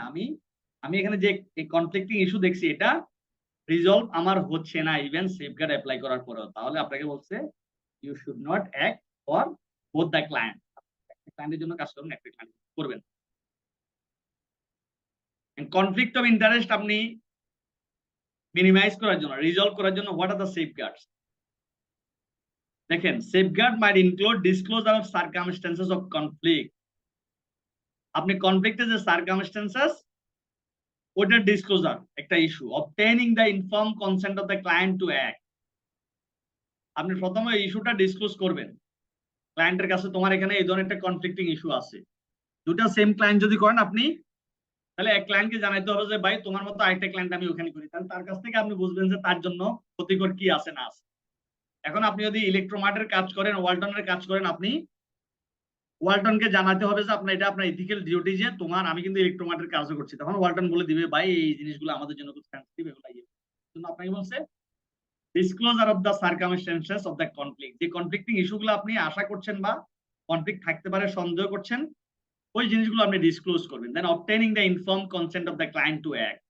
দেন বোথ দ্য ক্লায়েন্ট আপনাকে পারমিশন দিবে, অসুবিধা নাই, আপনি ওদের কাজ করেন, আমাদের কাজ করলে কোনো সমস্যা নাই, আপনি করতে পারেন, ক্লায়েন্ট আপনাকে কনসেন্ট দিচ্ছে, সো আপনি you can act. Then the use of confidentiality agreement sign by the employees. তখন আপনি কি করবেন? আপনাকে তো ক্লায়েন্ট তো আপনাকে সরল মনে বিশ্বাস করছে, ভাই আপনি দেশের নাম করা অডিটর, আপনি অনেক ব্রিলিয়ান্ট মানুষ, আপনি সারা জীবন হাজার হাজার কোম্পানির কাজ করেন, আপনি কনফিডেন্সিয়াল ইনফরমেশন ডিসক্লোজ করবেন না, ক্লায়েন্টের ওই আস্থা আপনার উপর আছে। এখন আমার ফার্মের উপর আছে, আমার ব্যক্তির উপর তো নাই। আমি ব্যক্তি তো একটা ফার্মে, আপনি যখন আর্টিকেল স্টুডেন্ট হবেন, আপনি 3 বছর পরে তো ফার্ম থেকে চলে যাবেন, 3 বছর পরে আরেকজন আসবে, এইভাবে মানুষ ম্যান টু ম্যান তো ভেরি করে, সব লোক তো ভদ্রলোক হবে না। ওই যে কেউ 15 লাখ টাকা ইনভেস্ট করে 50 লাখ টাকা ইনকাম করবে, এমন লোকও আছে। তাহলে ফার্ম কি করবে? ফার্ম নিজে সৎ কি অসৎ এটা তো বিষয় না, ফার্মে যারা কাজ করে, ফার্ম যারা চালাবে, যারা অডিট করবে, তাদের সৎ হইতে হবে, তাদের এথিক্যাল হইতে হবে। এই জন্য বলা হচ্ছে the use of confidentiality agreement sign by the employees. ফার্মের তখন দায়িত্ব, ওই যে একটা কিউসি ডিপার্টমেন্ট আছে, ক্লায়েন্টে যারা যাবে, যেসব অডিটরদেরকে এঙ্গেজ করবেন, দেখবেন যে ওই দুই ধরনের দুই টিমের অডিটর, যেমন আপনি যখন চাকরি করতে গেলে আপনার যে NDA non disclosure agreement sign করে, আপনিও কনফিডেন্সিয়ালিটি এগ্রিমেন্ট সাইন করে নেবেন যে তুমি এখানে সিগনেচার করো, স্টেটমেন্টে এগ্রিমেন্টে সাইন করো, এখানে একটা ডিক্লারেশন দাও যে তুমি এখানকার ইনফরমেশন কারো কাছে ডিসক্লোজ করবা না। এস্টাবলিশিং ইনফরমেশন ব্যারিয়ার্স, আপনি এমন একটা ব্যারিয়ার ফার্মের ভিতরে এস্টাবলিশ করেন যেটা দ্বারা একটা ইনফরমেশন একটা ডিসক্লোজার হবে না, এটাকে বলা হয় চাইনিজ ওয়াল। চাইনিজ ওয়ালটা কি এটা আমরা একটু পরে একটু ডিটেইল ডিসকাশন করব। Regular review of application of safeguard by a senior individual not involve with the relevant client assignment engagement. তাহলে সেফগার্ড গুলা ঠিকঠাক মতো কাজ করছে কিনা সবসময় একজন সিনিয়র ইন্ডিভিজুয়াল, এটা যে কিনা এই অডিটের সাথে ইনভলভ না, সে সবসময় এগুলা রিভিউ করবে, চেক করে দেখবে। কে করবে? ফার্মে যে কোয়ালিটি কন্ট্রোল ডিপার্টমেন্ট আছে, ওই quality control department individually check করবে। এখানে বলা হচ্ছে সিনিয়র পার্সোনালের কথা, ওই কোয়ালিটি কন্ট্রোল ডিপার্টমেন্টের কেউ করতে পারে। ফেজিং টু অ্যাক্ট, অর্থাৎ আপনি হয়তো এক নাও করতে পারেন। দেন দেখেন information barriers traditional known as Chinese wall. ওই যে উপরে যে একটা কথা আছে এস্টাবলিশিং ইনফরমেশন ব্যারিয়ার্স, এটাকে আবার সংক্ষেপে অডিটের ভাষায় বলা হয় চাইনিজ ওয়াল। চাইনিজ ওয়ালটা কি? Ensuring that there is no overlap between different teams, অর্থাৎ আপনাকে এনশিওর করতে হবে যে দুইটা ক্লায়েন্টের, ওই যে একই নেচার দুইটা ক্লায়েন্টের আপনি দুইটা টিম দিবেন, ওভারল্যাপিং না হয়। দেখা যাচ্ছে একজন লোক এখানেও কাজ করে এখানেও কাজ করে, সে কিন্তু দুইটাই জানা গেল, তাহলে এটা আপনাকে করতে না করছে। ফিজিক্যাল সেপারেশন অফ টিম, দুইজন কাজ করে আসছে, দুই টিমের 6 জন 12 জন অডিটর কাজ করে আসছে, 12 জনরা আইনা আপনি বসাই দিয়েছেন একই রুমে 12 জন বসে আবার অডিট রিপোর্ট করো, তখন একজন একজনের সাথে দুনিয়ার খিচুড়ি আলাপ স্টার্ট করে দিল। এই জন্য বলা হচ্ছে ফিজিক্যাল সেপারেশন অফ টিম। যখন দুইটা টিম কাজ করে আসবে, একটা টিম আরেকটা টিমের সাথে বসে ওইসব গসিপিং চালাবে না, ওইসব আলাপ করবে না, ইনফরমেশন শেয়ার করবে না, যেন ফিজিক্যালি দুইটা টিমকে সেপারেট রাখে। এটা হচ্ছে চাইনিজ ওয়ালের আরেকটা কন্ডিশন। চাইনিজ ওয়ালের condition number 3, careful procedures for where information has to be disseminated or spread beyond a barrier and for maintaining proper record where these occurs. Careful procedure থাকতে হবে যে যেখানে ইনফরমেশন গুলো ডিসেমিনেট না হয়ে যায়, ছড়াই ছিটায় বা স্প্রেড না হয়ে যায়, এই জন্য আপনাকে কেয়ারফুল প্রসিডিউর থাকতে হবে। তাই এখন প্রসিডিউর নিয়ে আমরা যত কথাই বলি না, ওই যে কন্ট্রোল প্রসিডিউর থাকবে, কিউসি ডিপার্টমেন্ট থাকবে, তারাই মূলত এই কেয়ারফুলি এইসব প্রসিডিউর মেনটেন করবে। অথবা এই ধরনের ঘটনা যদি ঘটে থাকে, তাহলে এটা আমরা ফার্মে রেকর্ড করে রাখবো, ভবিষ্যতে যাতে কাউকে শিখাইতে পারি, অন্যদিকে শিক্ষা দিতে পারি ফার্মে অতীতে এই ধরনের একটা ঘটনা ঘটছিল। এটার জন্য প্রপার রেকর্ড মেনটেন করা, এই ধরনের কোনো ঘটনা ঘটতে এটা প্রসিডিউর কি হতে পারে। আমরা শেষ করলাম, এখন আমরা স্যাম্পল কোশ্চেনে যাবো। অনেক কোশ্চেন আছে এর মধ্যে, any question?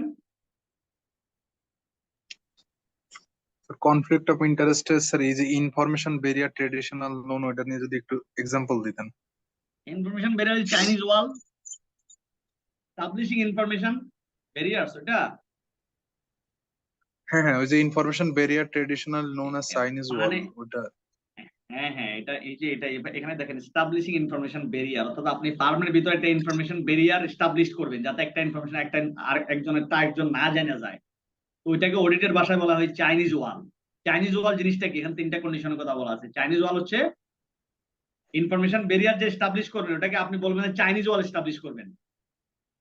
Information barrier establish করে আপনাকে শর্টে বলতে পারেন যে এটাকে আমি চাইনিজ ওয়াল, এমন ভাবে এখানে ওয়াল সেট করছেন একটার তথ্য আরেক জায়গায় যাবে না। আপনি এখন দুইজন কাজ করতেছেন, মাঝখানে দিয়ে একটা ওয়াল দিয়ে দেন, একজন একজনকে দেখবে। এখানে চাইনিজ ওয়ালটা ওই অর্থে ব্যবহার হয়েছে, কিন্তু চাইনিজ ওয়াল এখন অডিটে তো আর ওয়াল দেওয়া যায় না। এটা একটা এক্সাম্পল আর কি, বা আপনাকে মিন করার জন্য জিনিসটা এক্সপ্লেন করার জন্য বলেছে। ওয়ালটা কি? ওয়ালটা হচ্ছে ওইরকম, মানে একই টিম মেম্বার ওভারল্যাপ হবে না, দুই জায়গায় কাজ করবে না, ফিজিক্যাল সেগ্রিগেশন এনশিওর করতে হবে, কেয়ারফুলি প্রসিডিউর গুলো অ্যাপ্লাই করতে হবে। This is the explanation against Chinese wall. ঠিক আছে? কনফিউশন আছে? কোনো না স্যার, কনফিউশন ঠিক আছে? আছে। ওকে, না না ঠিক আছে। এখন দেখেন এটা হলো একটা কোশ্চেন। কোশ্চেনটা একটু পড়েন, ঠান্ডা মাথায় পড়েন, এখান থেকে কি বুঝলেন, অ্যান্সার কি হবে চিন্তা করেন।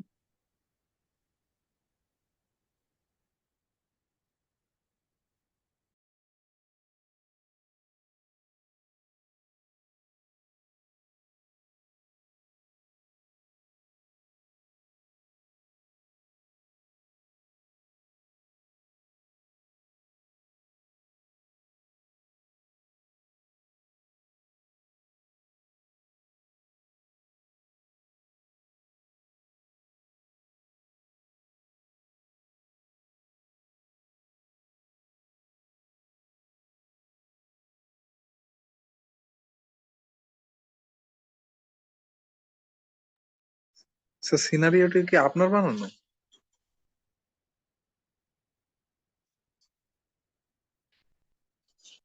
এটা কি বইতে নাই? বইতে এই নামে পাচ্ছি না যে। নামে নাই, এমনিতে আছে স্যার। নামটা কিছুটা চেঞ্জ চেঞ্জ করে একটু ইয়ে করা হয়েছে আর কি, কিছুটা চেঞ্জ আছে। জি স্যার, আচ্ছা, নামটা এই চেঞ্জ জন্য আছে। স্যার আমরা নাম চেঞ্জ আছে, হ্যাঁ, নাকি নাম আছে আমি এক্স্যাক্টলি জানি না। দেখেন, সম্ভবত নাম চেঞ্জ করছিলাম, কিছুটা চেঞ্জ করা হয়েছে এটা। স্যার নামটা দেখেন চেঞ্জ, এখন, শুধু 260 পেজে আছে স্যার। হ্যাঁ হ্যাঁ, রাইট রাইট, কিছু একটা চেঞ্জ আছে, অ্যাটলিস্ট নামটা চেঞ্জ করে।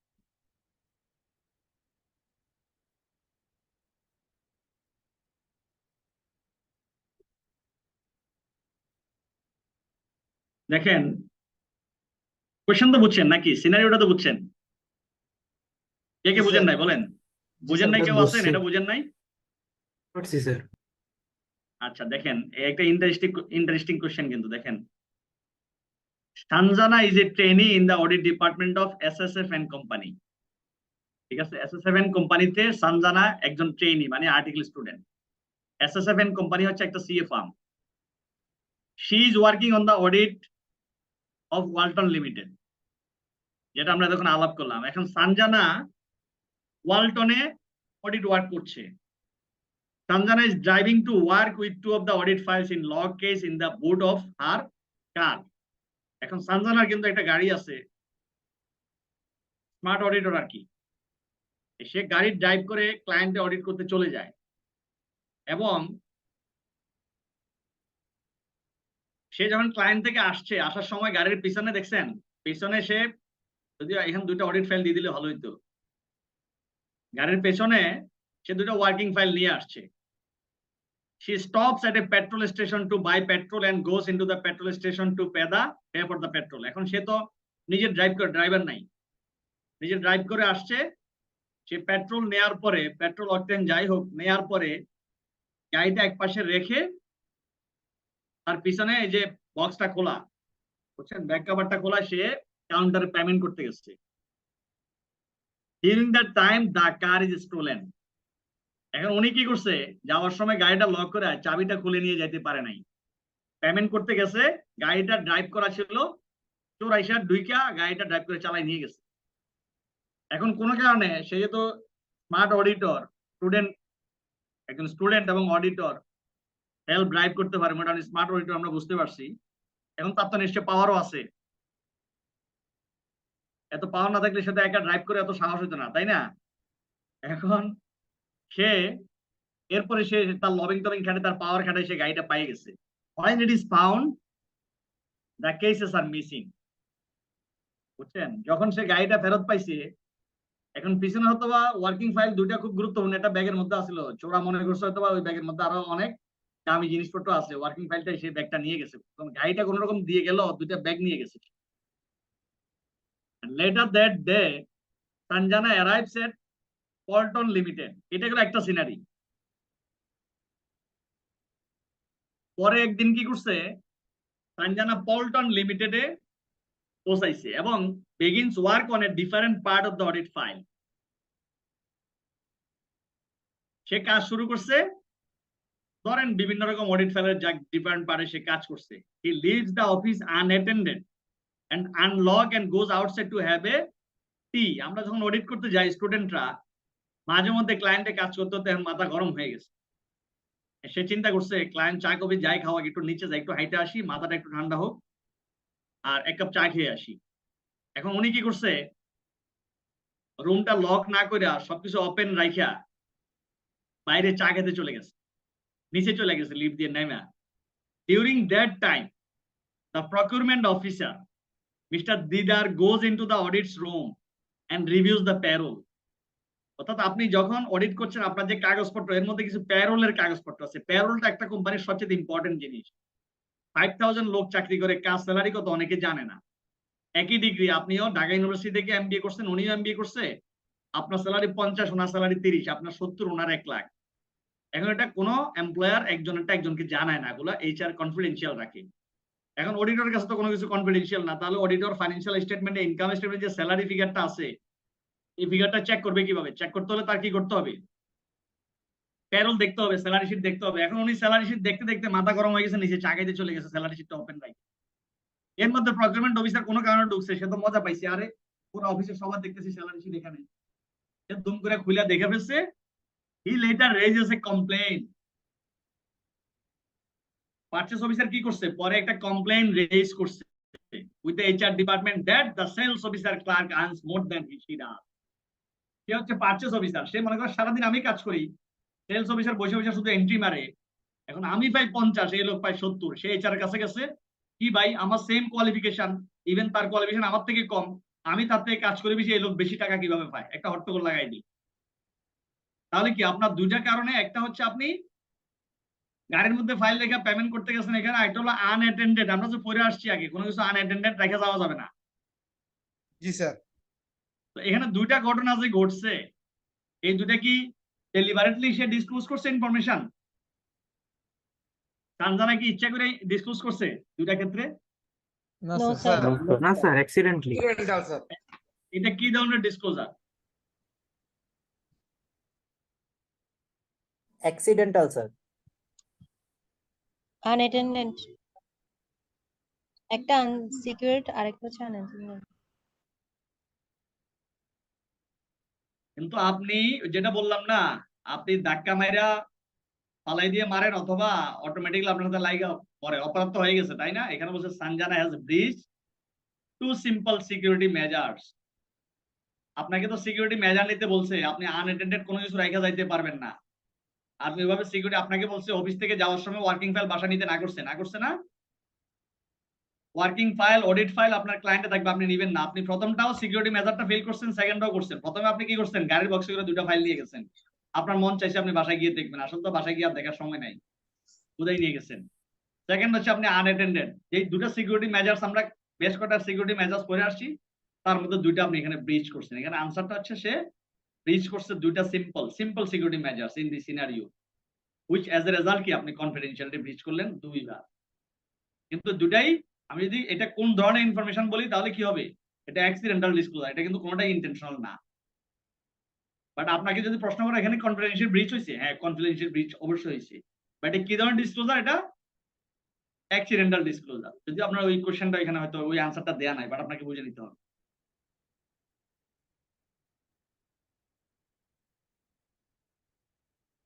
নেক্সট ওয়ান,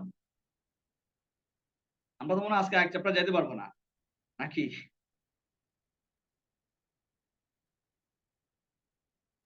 সময় তো আর 9 মিনিট আছে স্যার। স্যার হ্যাঁ, ক্ষুধা তাহলে লেগে আমরা গেছে। দেন এটা ভালো করে উপদে লেগে গেছে। আজকে এখানে পজ পরপর 2টা ক্লাস স্যার। এটা সামান্য আছে, একটা কোশ্চেন আছে, এটা একটু দেখে নেন। এটার জন্য আপনি নাহলে পরের ক্লাসে আবার আপনি ইয়ে করতে পারবেন না, রিক্যাপ করে তো এই অ্যান্সার গুলো সলিউশন করতে পারবেন না। দেখেন কোশ্চেনটা পড়লে মজা পাবেন। কমপ্লিট শেষ করাই ভালো হবে স্যার, নতুনটায় যাওয়াটা না, আর সম্ভবত দুইটা স্লাইড আছে, একটা স্লাইড আছে। দেখেন, during the course of N assurance engagement, মাঝখানে ব্রেক ছিল না, তখন ভালো করে খেয়ে নিতেন। অ্যাকাউন্টিং তো কিছুটা বোরিং লাগবে, অডিটে তো অত বোর লাগে না, তাই না? অডিটে কি অত কষ্ট লাগে? না স্যার অডিট না না ইন্টারেস্টিং। স্যার হ্যাঁ থিওরি স্যার স্মল। অ্যাসুরেন্সটা ভালোই লাগে স্যার। অডিট বোরিং না স্যার, বাট দিস থিওরিটিক্যাল জিনিসপত্র হ্যাঁ একটু বোরিং লাগে স্যার। অ্যাকাউন্টিং এ কিছুটা বোরিং লাগবে, এটা ঠিক, কিন্তু অডিটে যদি আপনি মজা পান তাহলে অডিট কখনো বিরক্ত লাগবে না, আপনি 4-5 ঘন্টা ক্লাস করতে পারবেন। আমার মনে হয় বিরক্তি লাগা উচিত না। যার বিরক্ত লাগবে তাহলে মনে করতে হবে তার চেঞ্জ করতে হবে, স্ট্র্যাটেজি চেঞ্জ করতে হবে। কারণ অডিট অনেক ইন্টারেস্টিং সাবজেক্ট। দেখেন, during the course of N assurance engagement, Alim, a member of the assurance team, আমাদের আইসিবি লাইব্রেরিতে একটা ছেলে আছে, ওর নাম হচ্ছে আলিম, বুঝছেন? আপনারা যখন আইসিবি লাইব্রেরিতে আসবেন, ওইখানে একটা একটা ছেলেকে পাবেন লাইব্রেরি গেটে দাঁড়াই থাকে। আমরা যখন লাইব্রেরিতে পড়াশোনা করতাম তখন থেকে ও যাদের লাইব্রেরিতে কার্ড থাকে না তাদেরকে ঢুকতো, যাইতে দিত না, আটকে রাখতো, লাইব্রেরিতে ঢুকতে দিত না কার্ড না থাকলে। তো ওই আলিমকে আপনারা যারা যখন পড়বেন লাইব্রেরিতে আসবেন পাবেন। During the course of N assurance engagement, Alim, a member of the assurance team from Goose Brothers and Company discovers that Tab Milton, the owner of D Manufacturing Limited, has told certain customer to write check payment out in favor of DM.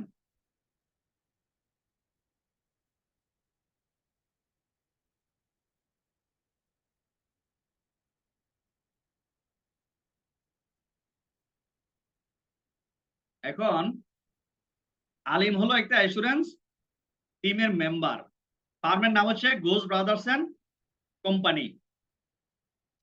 আলিম ডিসক্লোজ করছে ওই company, যে কোম্পানিটা audit করতে গেছে আলিম, ওই কোম্পানির নাম হচ্ছে ডি ম্যানুফ্যাকচারিং লিমিটেড। ডি মানে ডেভ মিল্টন, ডিতে Dave, M A Milton. D manufacturing company, ডিটা হচ্ছে ওই ওই ওনারের নাম দিয়ে কোম্পানি সে ইনকর্পোরেট করছে। has told certain customer to write check payment। এখন ডেভ মিল্টন সাহেব তার কাস্টমারদেরকে সে যে সেল করে, সেলের এগেইনস্টে যে টাকা পয়সা পায়, প্রথমে সেল করে সে কি করে, accounts receivable debit, sale credit. একটা সময় ওই রিসিভেবল টাকা যখন দেয় তখন ব্যাংক ডেবিট হবে, অ্যাকাউন্টস রিসিভেবল ক্রেডিট হয়ে যাবে, তাই না? এখন ডেভ মিল্টন সাহেব তার সমস্ত কাস্টমারকে বলছে, তোমাদের কাছে বাকিতে যে সেল করছি, টাকা পেমেন্ট করার সময় তোমরা যে আমাকে চেক দিবা, চেক দেওয়ার সময় চেকের উপরে তোমরা শুধু ডিএম লিখবা, ডি ম্যানুফ্যাকচারিং লিমিটেড লেখার দরকার নাই। এখন কাস্টমাররা তো সহজ সরল মনে কি করছে, ডিএম লেখা দিয়ে দিছে, কোম্পানির নাম না লেখা। কোম্পানি থেকে যেহেতু সে মাল পারচেস করছে, কোম্পানির নামটাই চেকের মধ্যে লেখা, চেকটা কোম্পানিকে দেওয়া উচিত ছিল। কিন্তু যেহেতু মালিক বলছে তোমরা শুধু ডিএম লেখা দাও, ডিএম লেখা দিয়ে দাও, কারণ মালিক তো একটা লিমিটেড কোম্পানির মালিক, সে চাইলে এখান থেকে প্রফিট নিতে পারবে না ডিভিডেন্ড ডিক্লেয়ার করা ছাড়া, এজিএম করা ছাড়া। এখন সে কোম্পানি থেকে ধান্দা করবে কিভাবে? এই ওয়েতে সে বলে তোমরা ডিএম লিখে দাও। ডিএম লিখে দেওয়ার পরে সে কি করছে, ওই চেকের মধ্যে ডিএম এর জায়গায় এমটাকে মিল্টন করেছে, ডেভিড মিল্টন করে কোম্পানির অ্যাকাউন্টে চেকটা জমা না দিয়ে তার অ্যাকাউন্টে জমা দিয়ে দিত, যার কারণে অ্যাকাউন্টস রিসিভেবল অ্যাকাউন্টসে থেকে যেত, আর টাকাটা আদায় হতো সে কোম্পানির অ্যাকাউন্টে জমা না নিয়ে সে তার এমডি সাহেব তার নিজের পার্সোনাল অ্যাকাউন্টে জমা দিয়ে দিয়ে সব টাকা নিয়ে যায়। এটা আইডেন্টিফাই করছে কে, মিস্টার আলিম, অডিট করার সময়। দেখছি কি অ্যাকাউন্টস রিসিভেবল চেঞ্জ হয় না। পরে এক্সটার্নাল কনফার্মেশন নিয়ে ওই ক্লায়েন্টের সাথে যোগাযোগ করে কাস্টমার সাথে দেখেছে ওরা তো সব পেমেন্ট করে দিয়েছে, তার টাকা কোথায় গেল? ডিএম নাম দিয়ে তারা চেক দিয়ে ডেভিড মিল্টন লেখা মালিক তার নিজের অ্যাকাউন্টে নিয়ে গেছে, কোম্পানির অ্যাকাউন্টে না নিয়ে, and paying them into his personal account rather than the company's, reducing company's overall tax liability। কারণ কোম্পানির অ্যাকাউন্টে গেলে ওই টাকা পয়সা ঢুকলে কোম্পানির ইনকাম হবে, ট্যাক্স দিতে হবে, এই জন্য সে ওইসব প্ল্যান করে এই কাজ করছে। এখন which one of the following is the most appropriate action of for Alim to take in respect of this matter? এখন আলিম তো এখানে একটা কনফ্লিক্টিং ইস্যু পাইছে, কোম্পানির নামে চেক রিসিভ না করে কোম্পানির মালিকের নামে করে। সে কি করবে? Discuss the matter with the client and advise him of the legal position. Report the matter to National Board of Revenue, বলবো যে আপনাদের ট্যাক্স ফাঁকি দেওয়ার জন্য এই কাজ করতেছে। Report the matter two Bangladesh bank under money laundering act 2002। Report the matter to the engagement partner in the farm. 4টা অ্যাকশন। এখন আপনি যখন অডিট করতে যাবেন এই ধরনের একটা কেস দেখবেন, ক্লায়েন্টের নিজের অ্যাকাউন্টে টাকা না ঢুকে মালিকের অ্যাকাউন্টে টাকা যাচ্ছে, এখন আপনি 4টা অ্যাকশনের মধ্যে কোন অ্যাকশনটা নেবেন? কোড অফ এথিক্স কি বলছে? Discuss the matter with the client and advise him for the legal position A. এ হবে স্যার। ইন-হাউস সলিউশনটা স্যার আগে ট্রাই করা উচিত ছিল কিনা?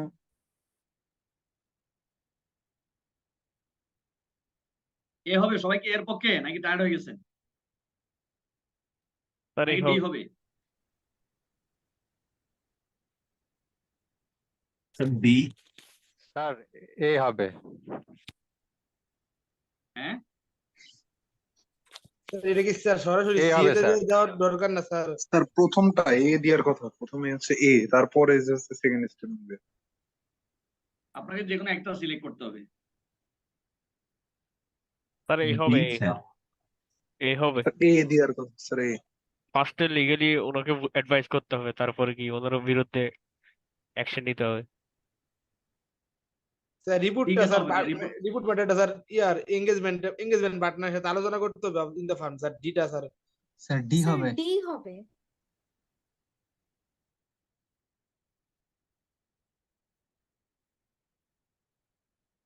এটা আনসারটা ডি হবে, এ না। হ্যাঁ, আপনি আগে ফার্মে আলাপ করবেন কনফ্লিক্টিং ইস্যুটা, ফার্ম থেকে গাইডলাইন নিয়ে তারপরে গিয়ে আপনি ওই সেকেন্ড স্টেপ ক্লায়েন্টের সাথে আলাপ করে লিগ্যাল পজিশনের কথা বলেন। বুঝা গেছে? যদি দুটো অ্যাকশনের কথা বলে তখন এ আর ডি হবে। যদি আপনার আনসার হতো which of the following two, তখন এ আর ডি হবে।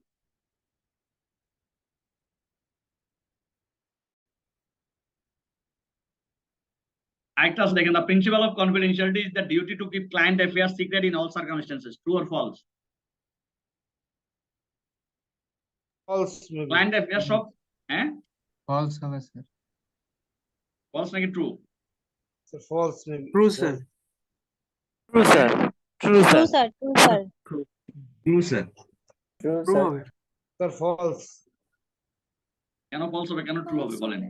স্যার এনে স্যার সব অল কনফিডেন্সিয়ালিটি মেইনটেইন করতে হবে স্যার, কিন্তু কিছু ক্ষেত্র বিশেষ স্যার ব্যালেন্স করার অথরিটি আছে স্যার। এনে হ্যাঁ, বলতে যে ওয়ার্ল্ড কখন আছে যে প্রফেশনাল জনস্বার্থে কি বলে আসছি, আমরা জনস্বার্থে ডিসকাস করা যায় বলছি না?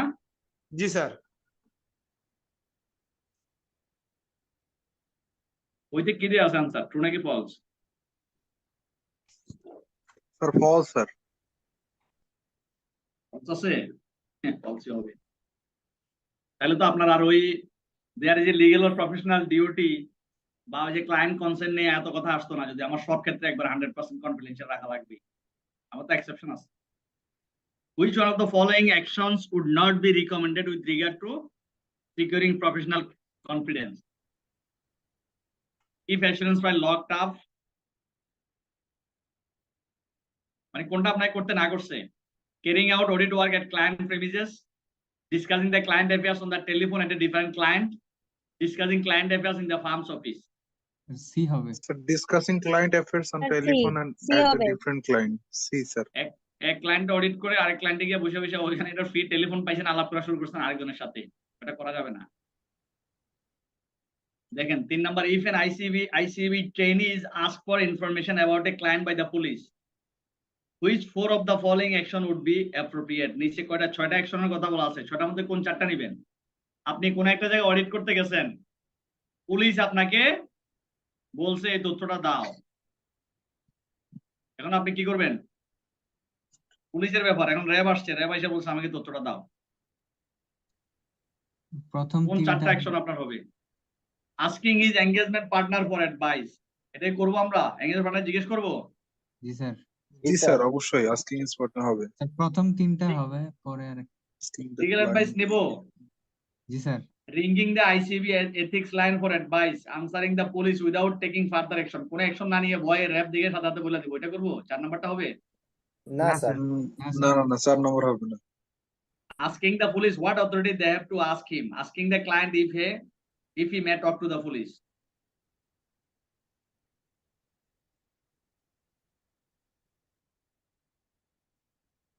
কোন 4টা হবে?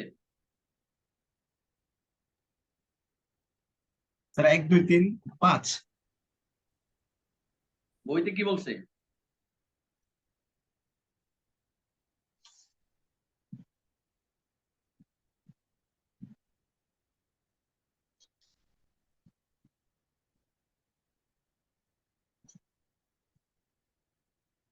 ম্যানুয়াল নাই কারো কাছে?